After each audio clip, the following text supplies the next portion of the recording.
আল্লাহ রসুল দিন দুনিয়ার বাদশাহ আবু হুরায়রা রাদিয়াল্লাহু তাআলা আনহুর একদম হাত ধরে গুনে গুনে ফা আখাযা বিয়াদিহি ফা আদ্দা খামসা, খামসা মানে পাঁচটা, আর ফা আখাযা মানে ধরা, ইয়াদুন মানে হাত, হাত ধরে পাঁচটা নসিহত করেছিলেন। তার মধ্যে শেষ নসিহতটা আল্লাহ নবী বলেছিলেন, ইয়া আবা হুরায়রা লা তাকসিরি দিহাকা ফাইন্না দিহাকা তুমিতুল কালবা। আবু হুরায়রা, যতদিন তুমি বাঁচবে খবরদার দুনিয়ার বুকে বেশি হাসবে না। আবু হুরায়রা, বেশি হাসলে অন্তর কলবটা মৃত্যু হয়ে যাবে, দিলটা মরে যাবে। আমি নবী তোমাকে নসিহত করছি। এমনি তো ভাই আমরা হাতে, বাজারে, বন্ধুর কাছে, ক্লাবে, রাস্তাঘাটে, বাড়িতে, বিবির কাছে সবসময় হাসছি, আবার এইখানে এসে আবার হাসবো? আর একটা নেটে একটা বক্তা বাংলাদেশে, সেও বলছে আমার বয়স 90 বছর, দাড়ি সাদা হয়ে গেছে, ভুরু পর্যন্ত সাদা হয়ে গেছে, বলছে ফুরফুরা সিলসিলার বিরাট হাতিয়ার।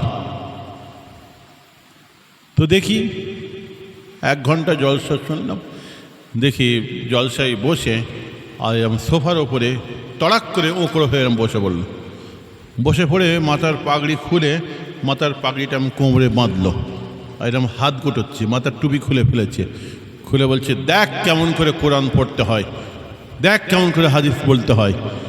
হ্যাঁ, সে কী গরম।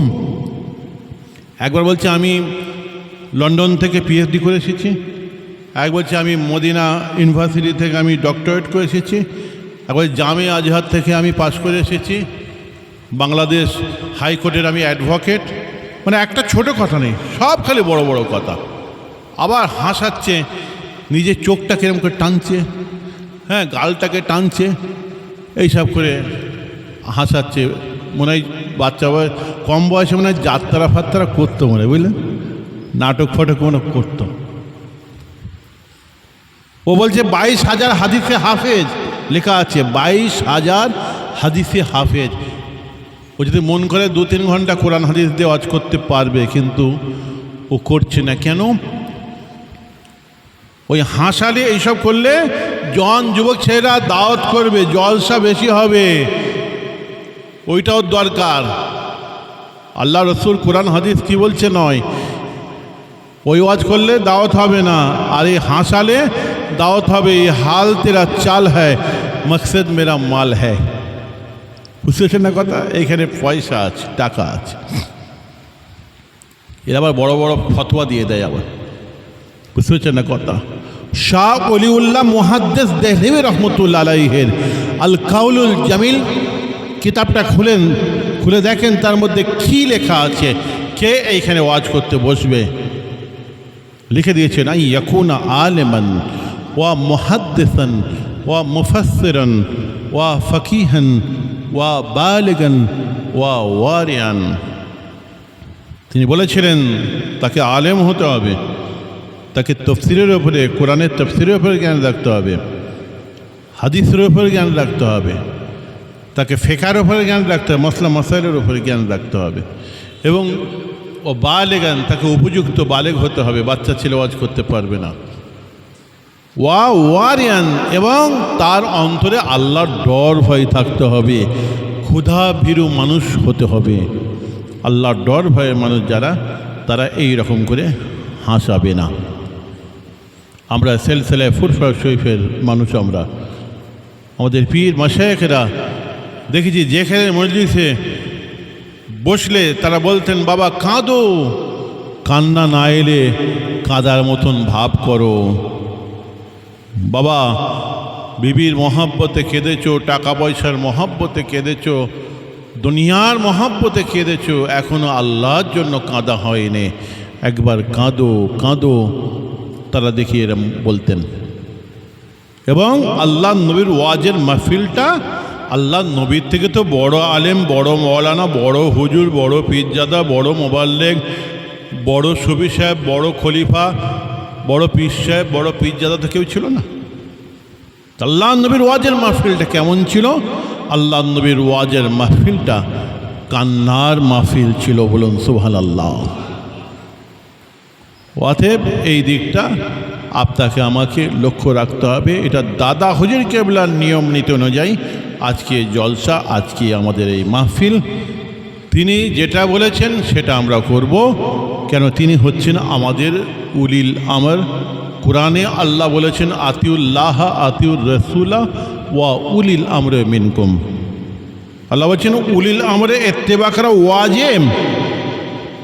বাংলার কোটি কোটি মানুষ মুজাদ্দেদ জামান দাদা হুজুর রহমতুল্লাহ আলাইহিকে উলিল আমর হিসাবে আমরা মেনে নিয়েছি, দাদা হুজুর কেবলা। তাই বলেছেন আমি আবু বকর, আমি এইগুলো এইগুলো এইগুলো এইগুলো ভালোবাসি, এইগুলো এইগুলো করি, আমার ভক্ত মুরিদ তোমরা এইগুলো করবে, এলে ঝগড়া ফিতনা ফাসাদ করবে না। আমি আবু বকর এটা ভালোবাসি, তোমরা এটা ভালোবাসবে, এটা করবে। এবং তিনি খালি একজন পীর সাহেব ছিলেন না, একটা পীর, একটা অলি। রাস্তাঘাটে অলিতে গলিতে হাজারটা জন্মাতে পারে, কিন্তু তিনি ছিলেন মুজাদ্দিদ। তাফহিমাত ইলাহি কিতাবের মধ্যে লেখা আছে আল্লাহ পাক 100 বছর ছাড়া ছাড়া একটা করে মুজাদ্দিদ দুনিয়ার বুকে পাঠান। তার বেশিও, কাজটা যতদিন জারি থাকবে কাজটা কিছু বেশিও হতে পারে, 100 বছরের বেশিও হতে পারে। যুগে যুগে কালে কালে মানুষ যখন গুমরাহিতে লিপ্ত হয়েছিল, আল্লাহ পাক একটা করে নবী পাঠিয়েছিলেন, সে নবীর দ্বারা হেদায়েত হয়েছিল। কিন্তু আর নবী আসবে না, ওয়ালাকির রসুল আল্লাহি ওয়া খাতামান নবীন, খাতাম শেষ, আর নবী আসবে না। আমার নবীও জাবান মোবারক দিয়ে বলেছেন আনা খাতেমুন নবী ইন আল্লাহ নবী আবাদি, আমি তোমাদের শেষ নবী, আমার পরে আর নবী আসবে না। কিন্তু যুগে যুগে কালে কালে মানুষ আবার গোমরাহিতে লিপ্ত হবে, কিন্তু নবী আর আসবে না। আল্লাহ পাক একটা করে মুজাদ্দেদ পাঠাবেন, আর সে মুজাদ্দেদের মাধ্যমে নবীদের মতন আল্লাহ পাক হেদায়েত করাবেন। খালি জিবরাইল আমিন মারফত ওহী আর নাজেল হবে না, কিন্তু হেদায়েতের কাজটা নবীদের মতনই হবে, মুজাদ্দেদদের। বলুন সুবহানাল্লাহ। তিনি ছিলেন আমাদের মুজাদ্দেদ জামান দাদা হুজুর রহমতুল্লাহ আলাইহি। খালি পীর ছিলেন না, মুজাদ্দেদের যে পাওয়ার, এই যে হ্যালোজেন লাইট জ্বলছে, এই হ্যালোজেন যদি ফাঁকা মাঠে যদি একটা জ্বালানো হয়, দেখবেন যত পোকা মাকড় কীট পতঙ্গ সব এসে ওখানে জড়ো হয়ে যায়। তো সেই মুজাদ্দেদের যে পাওয়ার, যে নূরের যে আলো, বেলায়েতের যে পাওয়ার, সেই লাইটের কাছে দেখবেন যত বেদাতি বেসারা বাতিল, যত গোমরা দল সব তার কাছে এসে স্যালেন্ডার হয়। দাদা হুজুর রহমতুল্লাহর কাছে এসে স্যালেন্ডার হয়েছিল, তারা তওবা পড়ে নিয়েছিল, আল্লাহ পাক তার দ্বারা হেদায়েত করেছিলেন। বলুন সুবহানাল্লাহ। তা নাহলে সম্ভব হয়? একদিনে খালি 17টা থেকে 18টা বেদাতিদের দরগা ভেঙেছিলেন। যেমন একটা ছোট একটা গাছ লাগাতো, এবার গাছটা আস্তে আস্তে বড় হলো, সেখানটা আস্তে আস্তে ঘিরে দিল, গাছের ডালে বা সুতো বাঁধতে আরম্ভ করলো, লাল সুতো, ছোট ছোট সব ঘোড়া, আর আস্তে আস্তে সেখানে একটা হাঁড়ি বসিয়ে দিয়ে বলে দিল এটা মটকা বাবার মাজার, এটা মাচান বাবার মাজার, অমুকের মাজার বলে ব্যাস সেখানে শুরু হয়ে গেল। এবারে কমার্শিয়াল ব্যবসা শুরু হয়ে গেল। এইরকম দরগা একদিনে খালি 17টা থেকে 18টা ভেঙেছিলেন। কিছু মানুষ আছে, কিছু ওয়াহাবি মার্কা আহলে হাদিস মার্কা মোল্লা মৌলবী আছে, তারা বলে যে দাদা হুজুর রহমতুল্লাহ আলাইহি এই মিলাদ পড়েছিলেন, সালাম পড়েছিলেন, মিলাদুন নবী করেছিলেন, বারী রবিউল আউয়ালের দিনে তিনি মিলাদ করেছিলেন, মিলাদ শরীফ করেছিলেন, কবর জিয়ারত করেছিলেন, দাঁড়িয়ে সালাম পড়ে। বেদাত, এরা বেদাতি, বেদাত। এই পূর্ব ভারতের জমিন থেকে যিনি শিরক বেদাতকে উৎখাত করলেন, একদিনে 17টা দরগা ভাঙলেন, আর তুমি বলছো বেদাত। তুমি কটা দরগা ভেঙেছ? 2, 4, 5টে দরগা ভেঙে তারপরে সে কথা বলবে। আপনি কালকে চলে যান আজমির শরীফে, যখন আপনাকে টানাটানি করবে আপনি বলবেন ভাই ফুরফুরা শরীফ সে আয়া হूँ, দেখবেন সঙ্গে সঙ্গে ছেড়ে দেয়, বলে ও ये लोग फुरफुरी है, छोड़ दो। ये लोग ना फूल चाहता है ना चादर चाहता है, कहाँ से ये लोग आता है, जूता रख के पैसा भी नहीं देता है। मैंने এরকম রেগে যাই। तो আপনি বলবেন তো যে मैं 24 परगना से आया हूँ, কেমন ছাড়ে দেখব।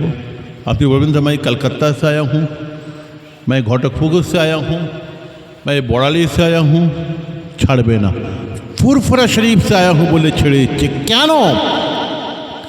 একটা ব্যাকগ্রাউন্ড আছে।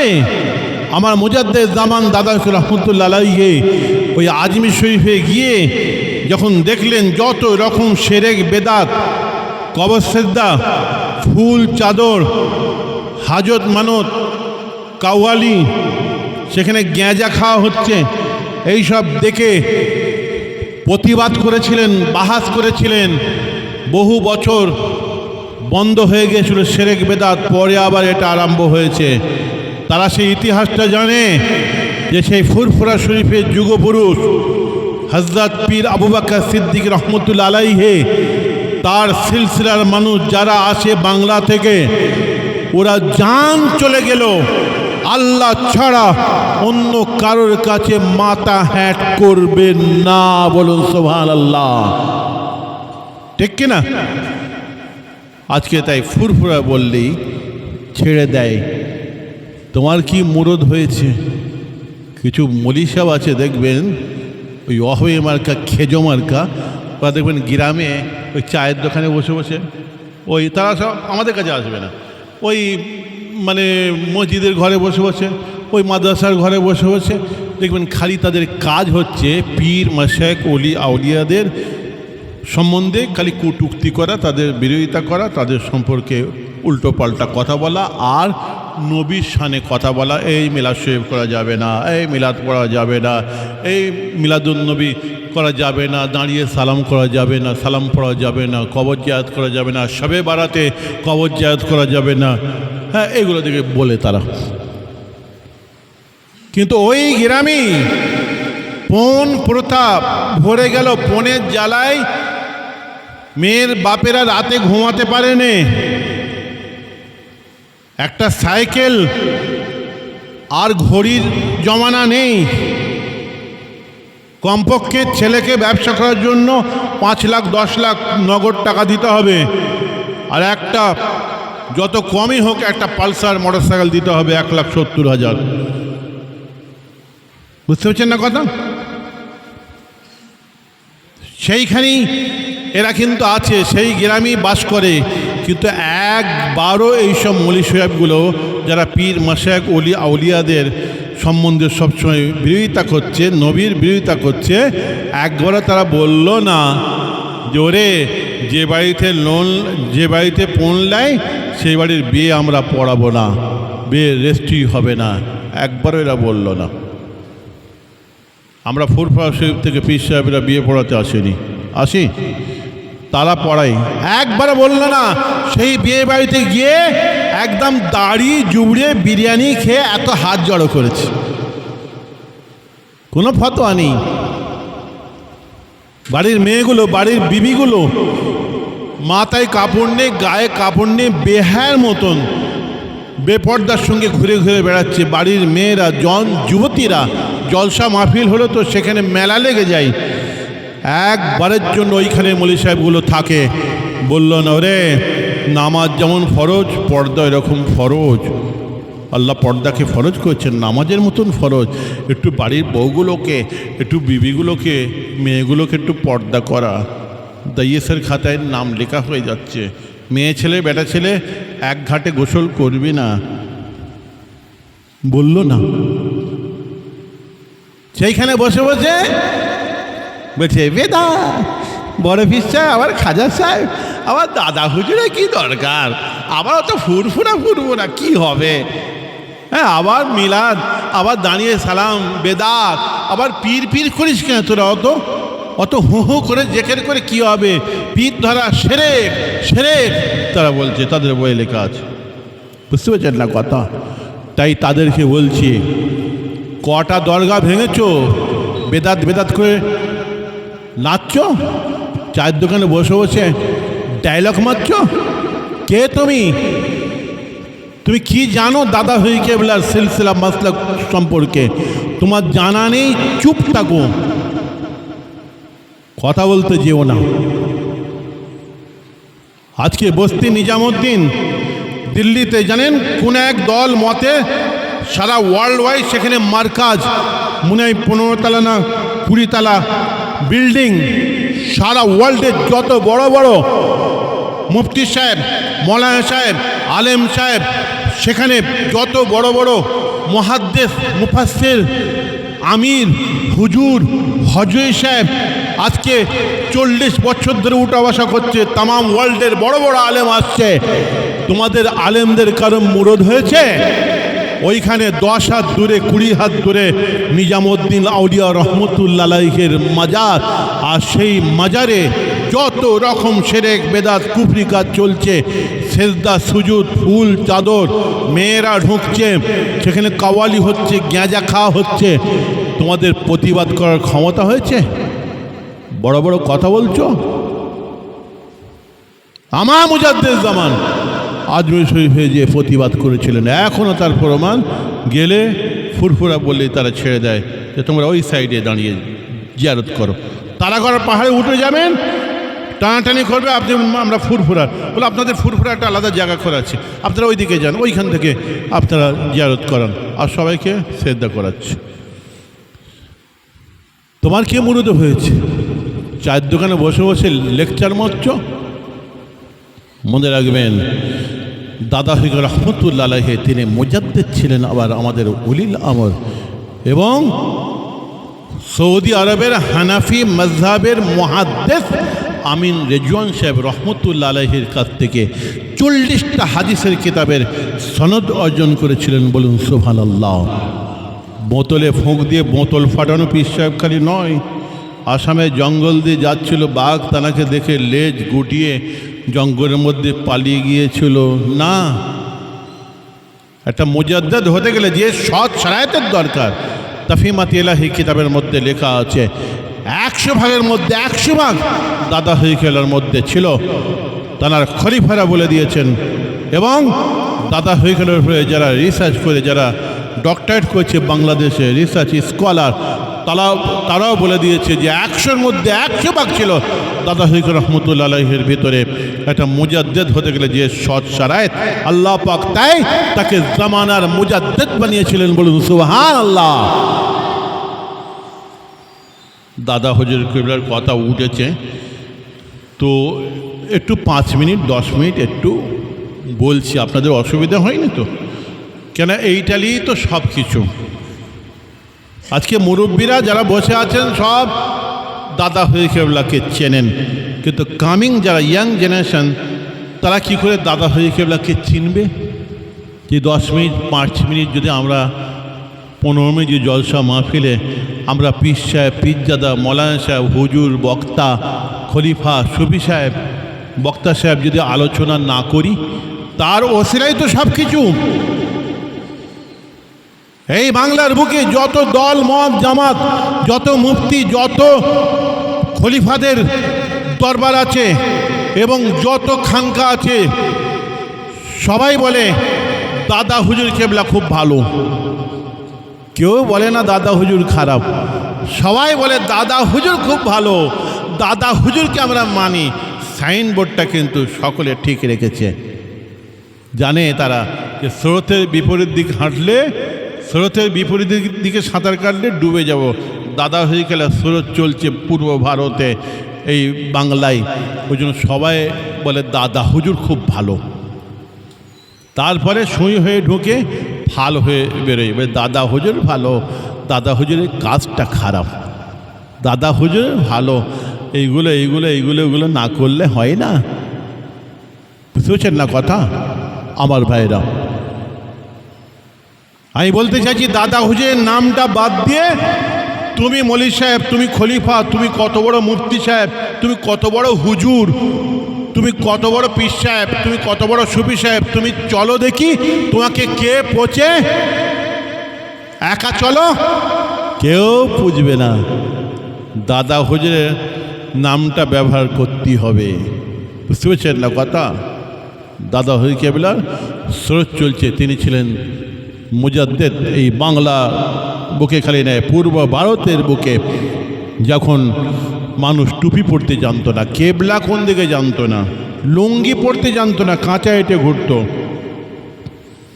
আপনার আমার বাপ দাদাই ইমানটাকে বুকে করে নিয়ে কবরে যাবে না বেঈমান হয়ে কবরে যাবে? নামাজের ব্যাপার নয়, ইমানের অস্তিত্বের দিনে, সেই দিন এই বাংলার মানুষকে হেদায়েত করতে দিল্লি থেকে, সাহারানপুর থেকে, মোরাদাবাদ থেকে, বোম্বে থেকে, বিহার থেকে কোন পীর সাহেব, কোন পীরজাদা, কোন খলিফা, কোন মোবাল্লেক সাহেব, কোন আমির সাহেব, কোন মুফতি সাহেব, কোন হুজুর সাহেব এসেছিল, তার নামটা একটু বলুন, তার হাতে বায়াত হয়ে যাব, মরিদ হয়ে যাব, আর দাদা হুজুর কেবলাকে সারা জীবনের জন্য ছেড়ে দেবো। মনে রাখবেন, দেখাতে পারবে না।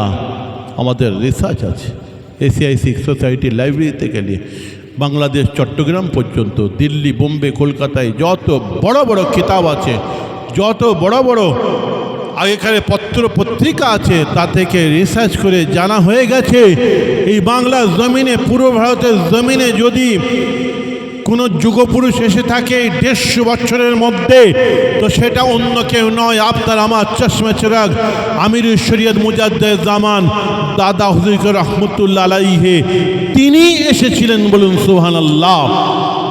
বাংলার জমিনে ডাল বেঁধেছিলেন মুজাদ্দেদ জামান দাদা হুজুর রহমতুল্লাহ আলাইহি। আমি আপনি রাঁধা ডালে বাগাত দিচ্ছেন, দেন, কোনো অসুবিধা নেই। যিনি ডাল রেঁধেছেন তাকে অস্বীকার করছেন কেন? তার বাগানে করে কমে খাচ্ছেন, খান।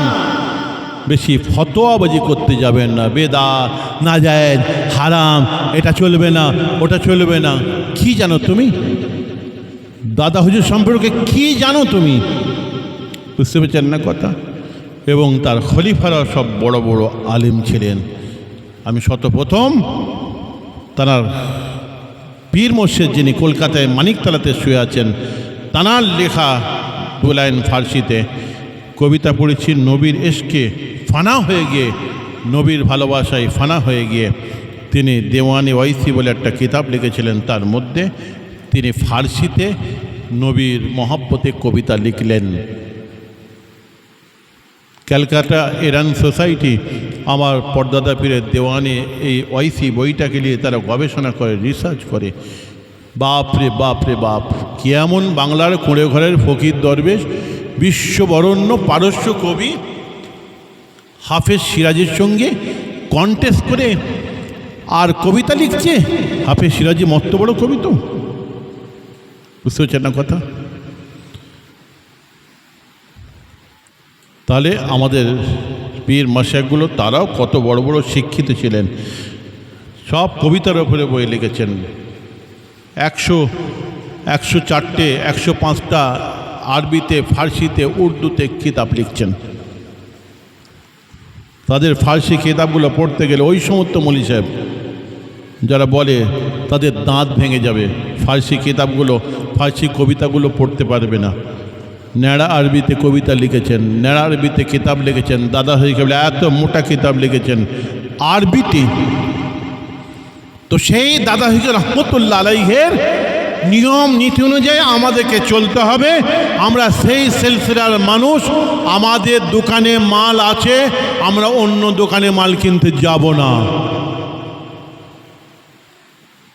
আজকে আফসোস, এই বাড়ির রবিউল আউয়ালকে কেন্দ্র করে আজকে যেটা আমাদের দাদা হইকরার সিলসিলায় নাই, বিভিন্ন জায়গায় আপনাদের 24 পরগনা অনেক ভালো আছে, ওই হুগলি, হাওড়া, টাওড়া বিভিন্ন জায়গায় ডানকুনি টানকুনি, আপনি ওই দিনে চলে যান, সে সকাল থেকে আর রাত পর্যন্ত হাজার হাজার বাড়ির ছেলেরা, মেয়েরা, বাড়ির বউয়েরা সেজে গুজে লিপস্টিক পরে বেরিয়ে পড়েছে। বড় বড় লরির ওপরে বক্স লাগানো আছে, সেখানে ডিজে বাজার মতন সেই মিউজিকালা, সে গজল বাজছে, কাওয়ালি বাজছে। আজকে কাওয়ালি বাজছে, গজল বাজছে, কালকে গান বাজবে, ডিজে বাজবে। তার পেছনে বয়স্ক মানুষগুলো আছে, তার পেছনে বাচ্চারা, তারপরে এই জওয়ান যুবকরা। মাথায় একটা ফেটটি বেঁধেছে, তাদের লেখা আছে লা ইলাহা ইল্লাল্লাহ মুহাম্মাদুর রাসূলুল্লাহ। মোটর সাইকেলের উপরে সব একটা করে ঝান্ডা, ইলেকট্রিক পোস্টে ঝান্ডা বেঁধে দিয়েছে, পানের দোকানে ঘুমটিতে ঝান্ডা বেঁধে দিয়েছে লা ইলাহা ইল্লাল্লাহ মুহাম্মাদুর রাসূলুল্লাহ। সব জায়গায় আলু পটলের দোকানে, যেসব দোকানে জীবনে কোনো দিন বিক্রি হয়নি, সেই সব দোকানে ওই বড় বড় ব্যানার নিচে ফেলে বিক্রি হচ্ছে লা ইলাহা ইল্লাল্লাহ মুহাম্মাদুর রাসূলুল্লাহ। সব নিশানগুলো বিক্রি হচ্ছে। অনেক হিন্দু ভাইরা তারাও দোকানে দিকে তুলেছে লা ইলাহা ইল্লাল্লাহ মুহাম্মাদুর রাসূলুল্লাহ নিচেই রেখে দিয়েছে। 407-এর ছাতের ওপরে দেখি বিছিয়ে দিয়েছে, বিছিয়ে লা ইলাহা ইল্লাল্লাহ মুহাম্মাদুর রাসূলের উপরে চাপটি খোলে বসে আছে। পানিতে ভিজে দড়িগুলো পচে গেছে, আর লা ইলাহা ইল্লাল্লাহ মুহাম্মাদুর রাসূলুল্লাহ ঝান্ডা খুলে কলকাতায় নর্দমায় এরকম আটকে আছে। আর সেখান দিয়ে পানি যাচ্ছে, সেখান দিয়ে বকরির পিচ্ছাপ, কুকুরের পিচ্ছাপ, মানুষের পিচ্ছাপ, যত নোংরা যাচ্ছে, আর সেখানে লা ইলাহা ইল্লাল্লাহ মুহাম্মাদুর রাসূলুল্লাহ আটকে আছে। বড় বড় জুলুস যখন চলে যাচ্ছে বেরিয়ে, রাস্তায় দেখা যাচ্ছে দু একটা লা ইলাহা ইল্লাল্লাহ মুহাম্মাদুর রাসূলুল্লাহ কাপড় নিচেই পড়ে আছে। অন্য ভাইদের দোলের সময় যখন ওই কী বলে ওইটাকে, রং খেলা, দোল বলে তো, হোলি, দোলের সময় দেখবেন দোকানে তার কয়েকদিন আগে থেকে ফিচকিরি টিচকিরি, রং টং এসব বিক্রি হয়।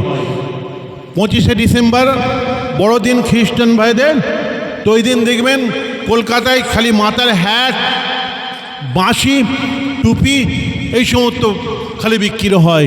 যেই রবিউল আউয়াল মাস এসে গেল, এইবারে হাটে বাজারে যেখানে সেখানে রাস্তায় ফেলে লা ইলাহা ইল্লাল্লাহ মুহাম্মাদুর রাসূলুল্লাহ বিক্রি হচ্ছে। সকাল থেকে রাত পর্যন্ত জুলুসে ঘুরছে। 100-এর মধ্যে 90% জোহরের নামাজ পড়ে নে, আসরের নামাজ পড়ে নে, আবার পিচ্ছাপ পেলে রাস্তার ধারে বাঁশতলায় দেখি প্যান্ট পরে দাঁড়িয়ে দাঁড়িয়ে পিচ্ছাপ করছে, বলছে নবীর মহব্বত। আর আমরা যদি মানা করি, বলবে এদের নবীর মহব্বত নেই, এদের মুর্দা দিল। বুঝতে পারছেন না কথা? নবীর নামের সম্মান করতে পারলে না, নবীর নামের বেইজ্জতি করালে। আমার ভাইরা, বিশর হাফি রহমতুল্লাহ আলাইহির প্রথম জীবনটা খুব খারাপ ছিল। শারাবখানাতি, মদের আড্ডাতি কেটে গিয়েছিল। আপনারা জানেন, রাস্তা দিয়ে হেঁটে হেঁটে একদিন যাচ্ছিলেন শারাবের নেশার ঘরে, মদের নেশার ঘরে। এমন সময় দেখেন কিনা রাস্তার মধ্যে একটা কাগজ পড়ে আছে। কি মন গেল বিশর হাফি রহমতুল্লাহ আলাইহি, ওই কাগজটা তুললেন, কাগজটা তুলে ধুলোবালিগুলোকে ঝাড়লেন, ঝেড়ে দেখেন কিনা কাগজটার মধ্যে লেখা আছে বিসমিল্লাহির রহমানির রহিম। ও তো মুসলমান, যতই নেশা করে থাকুক না কেন, ও তো জানে এটা হচ্ছে আমার আল্লাহর নাম। আমার ভাইয়েরা, বিশর হাফি রহমতুল্লাহ আলাইহি কাগজটা কোনো ড্রেনে ফেলে দিলেন না, নর্দমায় ফেলে দিলেন না। কি মন গেল, কাগজটাকে নিয়ে নিজের বাড়িতে চলে গেলেন। বাড়িতে গিয়ে সুন্দুক খুলে, বাক্স খুলে, বাক্সর ভিতর থেকে, সুন্দুকের ভিতর থেকে আতর বার করে, খুশবু বার করে আল্লাহর নামের উপরে মাখাতে আরম্ভ করে দিলেন। ভালো তারে খুশবু লাগালেন, লাগিয়ে কাগজটাকে আদবের সঙ্গে তাকের ওপরে রেখে দিয়ে শরীরের ভারসাম্য হারিয়ে ফেললেন। নেশা হালতে আছে তো, ধুলোর ওপরে, জমিনের ওপরে হাতের তলায় মাথা দিয়ে শুয়ে ঘুমিয়ে পড়েছিলেন। আর রাত্রের বেলা আল্লাহ পাক ডাইরেক্ট ইলহামের মাধ্যমে বিশর হাফি রহমতুল্লাহ আলাইহিকে জানিয়ে দিয়েছিলেন, বলেছিলেন ইয়া বিশর কাত্তাইবতা ইসমি, এই বিশর গফি, তুমি আজকে আমার নামেতে খুশবু লাগিয়েছ, আমার নাম থেকে ধুলোবালিগুলোকে ঝেড়েছ, আমার নামেতে খুশবু লাগিয়েছ। আমি আল্লাহ আজকে খুশি হয়ে গিয়ে তোমার জিন্দেগি জীবনের গুনাহ খাতাকে মাফ করে দিয়ে তোমার নামের খুশবু আমি আল্লাহ দুনিয়া আখিরাতে ছড়িয়ে দিলাম। আমার নামেতে খুশবু লাগিয়েছ, তোমার নামের খুশবু আমি আল্লাহ দুনিয়া আখিরাতে ছড়িয়ে দিলাম। কেন? আমি এরপরে অনেক কথা আছে, আমার দিকে যাচ্ছে না, যেটা আমার বলার দরকার ততটুকু আমি বলবো। কেন? আল্লাহর নাম বিসমিল্লাহির রহমানির রহিম, আল্লাহর নামটাকে তুলে ধুলোবালিগুলো ঝেড়ে আতর মেখে সম্মান করেছিল আল্লাহর নামে। আর ওই ঝান্ডায় লেখা থাকে লা ইলাহা ইল্লাল্লাহ, আর তারপরে লেখা থাকে মুহাম্মাদুর রাসূলুল্লাহ। তাহলে আল্লাহর নামটা বলেছি, এবার নবীর নামের একটা কথা বলতে হবে। তাহলে একটা করে নবীর কথা বলি। ফালাম্মা ইনশারাহাত তাওরাত ওয়া নাযারা ইসমা মুহাম্মাদিন সুম্মা কাব্বালাহু ওয়া ওয়াদাহু আলা আইনাইহি। মুসা নবীর 250 বছরের গুনাহগার উম্মত, এমন কোনো গুনাহ নাই যে সে জীবনে করে নাই।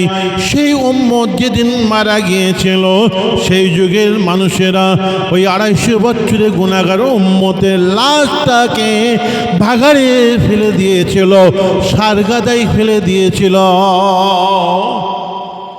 একে আর কবর দিয়ে কী হবে?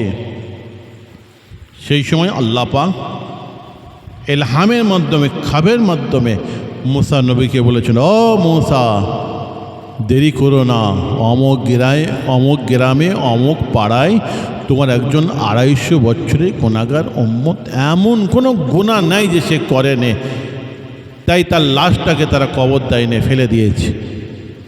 মুসা, ওদেরকে বলে দাও, ওরা জানে না। ফালাম্মা ইনশারাহাত তাওরাত, ও একদিন ওর ঘরে বসে বসে আসমানি কিতাব তাওরাত শরীফ কিতাবটা খুলে পড়ছিল। পড়তে পড়তে ওয়া নাযারা ইসমা মুহাম্মাদিন, পড়তে পড়তে যখন আমার নবীর, আমার হাবিবের মুহাম্মদ নামটা যখন বার হয়ে গিয়েছিল, জানো ও কি করেছিল?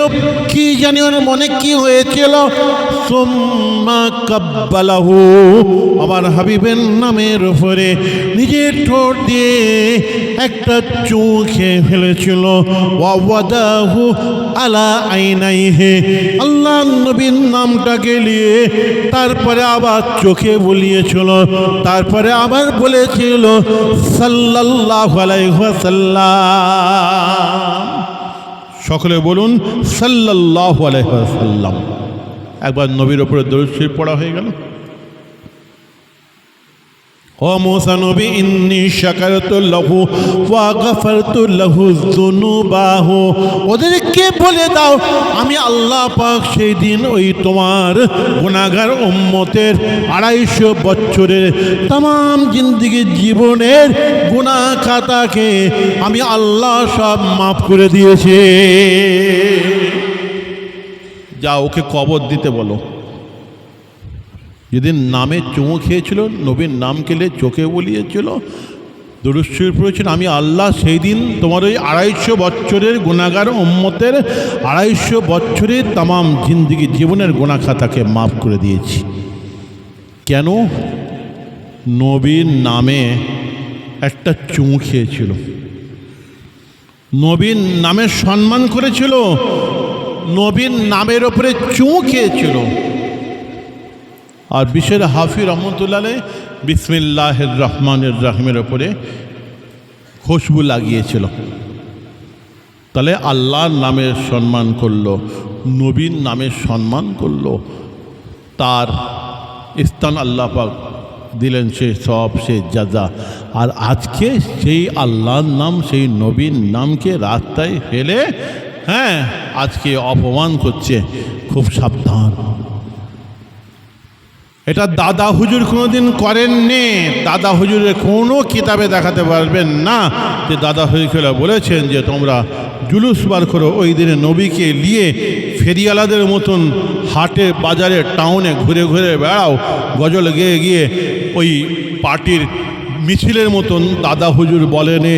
দাদা হুজুরের 5 ছেলে বলেনে। মেজো হুজুর পীর কেবলা মুফতি বাংলা আসাম, তিনিও কোনো কিতাবে লেখেন নেই। বসিরহাটের আল্লামা রুহুল আমিন সাহেব রহমতুল্লাহ আলাইহি, তিনিও কোনো কিতাবে লেখেন নাই। কোনো আমাদের বাপ চাচা যারা প্রথম শ্রেণীর বড় হুজুর কেবলা, মেজো হুজুর কেবলা, সেজ হুজুর কেবলা, ন হুজুর কেবলা, ছোট হুজুর কেবলা, এরা কোনো দিন বলেন নাই যে তোমরা এই দিনে জুলুস বার করবে, হই হই করে ঝান্ডা নিয়ে তোমরা গজল পড়তে পড়তে বাড়ির মেয়েদেরকে সব নিয়ে, বয়েদেরকে নিয়ে আর বেরিয়ে পড়বে কাওয়ালি করার মতো। এটা আমাদের সিলসিলা নয়। এটা আমাদের দাদা হয়ে জুলুস বার করাটা, এটা আমাদের দাদা হয়ে গেলে সিলসিলার জিনিস নয়। এটা হচ্ছে ওই বেরেলিওয়ালা যারা, তারা এটা করে। ওই রেজবিওয়ালা যারা, তারা এটা করে। ওটা তাদের সিলসিলার জিনিস, আমাদের সিলসিলার জিনিস নয়। ঠিক কিনা? যেমন মহরম, এটা কাদের? আমাদের সিলসিলার জিনিস নয়। ওই মহরমটা ওটা হচ্ছে আমাদের যারা সুন্নি, আমরা এটা করি না। ওটা হচ্ছে শিয়া সম্প্রদায় যারা, তারা ওটা করে। মহরমে লাঠি খেলা করে, তলোয়ারি খেলা করে, তাজিয়া বার করে, জুলুস বার করে। ইমাম হাসান রাদিয়াল্লাহু তাআলা আনহুর সেই মাজার, নকল কারবালা, নকল ঘোড়া, দুলদুল, কলকাতায় পার্ক স্ট্রিটের ওপরে দিকে সাদা, একদম তেল মাখিয়ে সাদা, একদম চকচক করছে।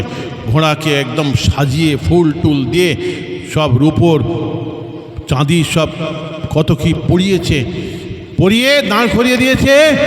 দিয়ে এবারে দেখি তার উপরে সব বালতি করে দুধ ঢালছে, আর সব মেয়েরা বর্তনে করে, বাটি করে, গেলাসে করে সেই দুধ নিচ্ছে। আর সব মানুষ, ছেলে মেয়েরা, মহিলারা সব দুধ খাচ্ছে। যত রকম শিরক বেদাত শুরু হয়ে গেছে। এই মহরম কারা করে? এটা আমাদের সিলসিলার জিনিস নয়। এটা হচ্ছে শিয়া সম্প্রদায়, আমাদের সুন্নির এটা নয়।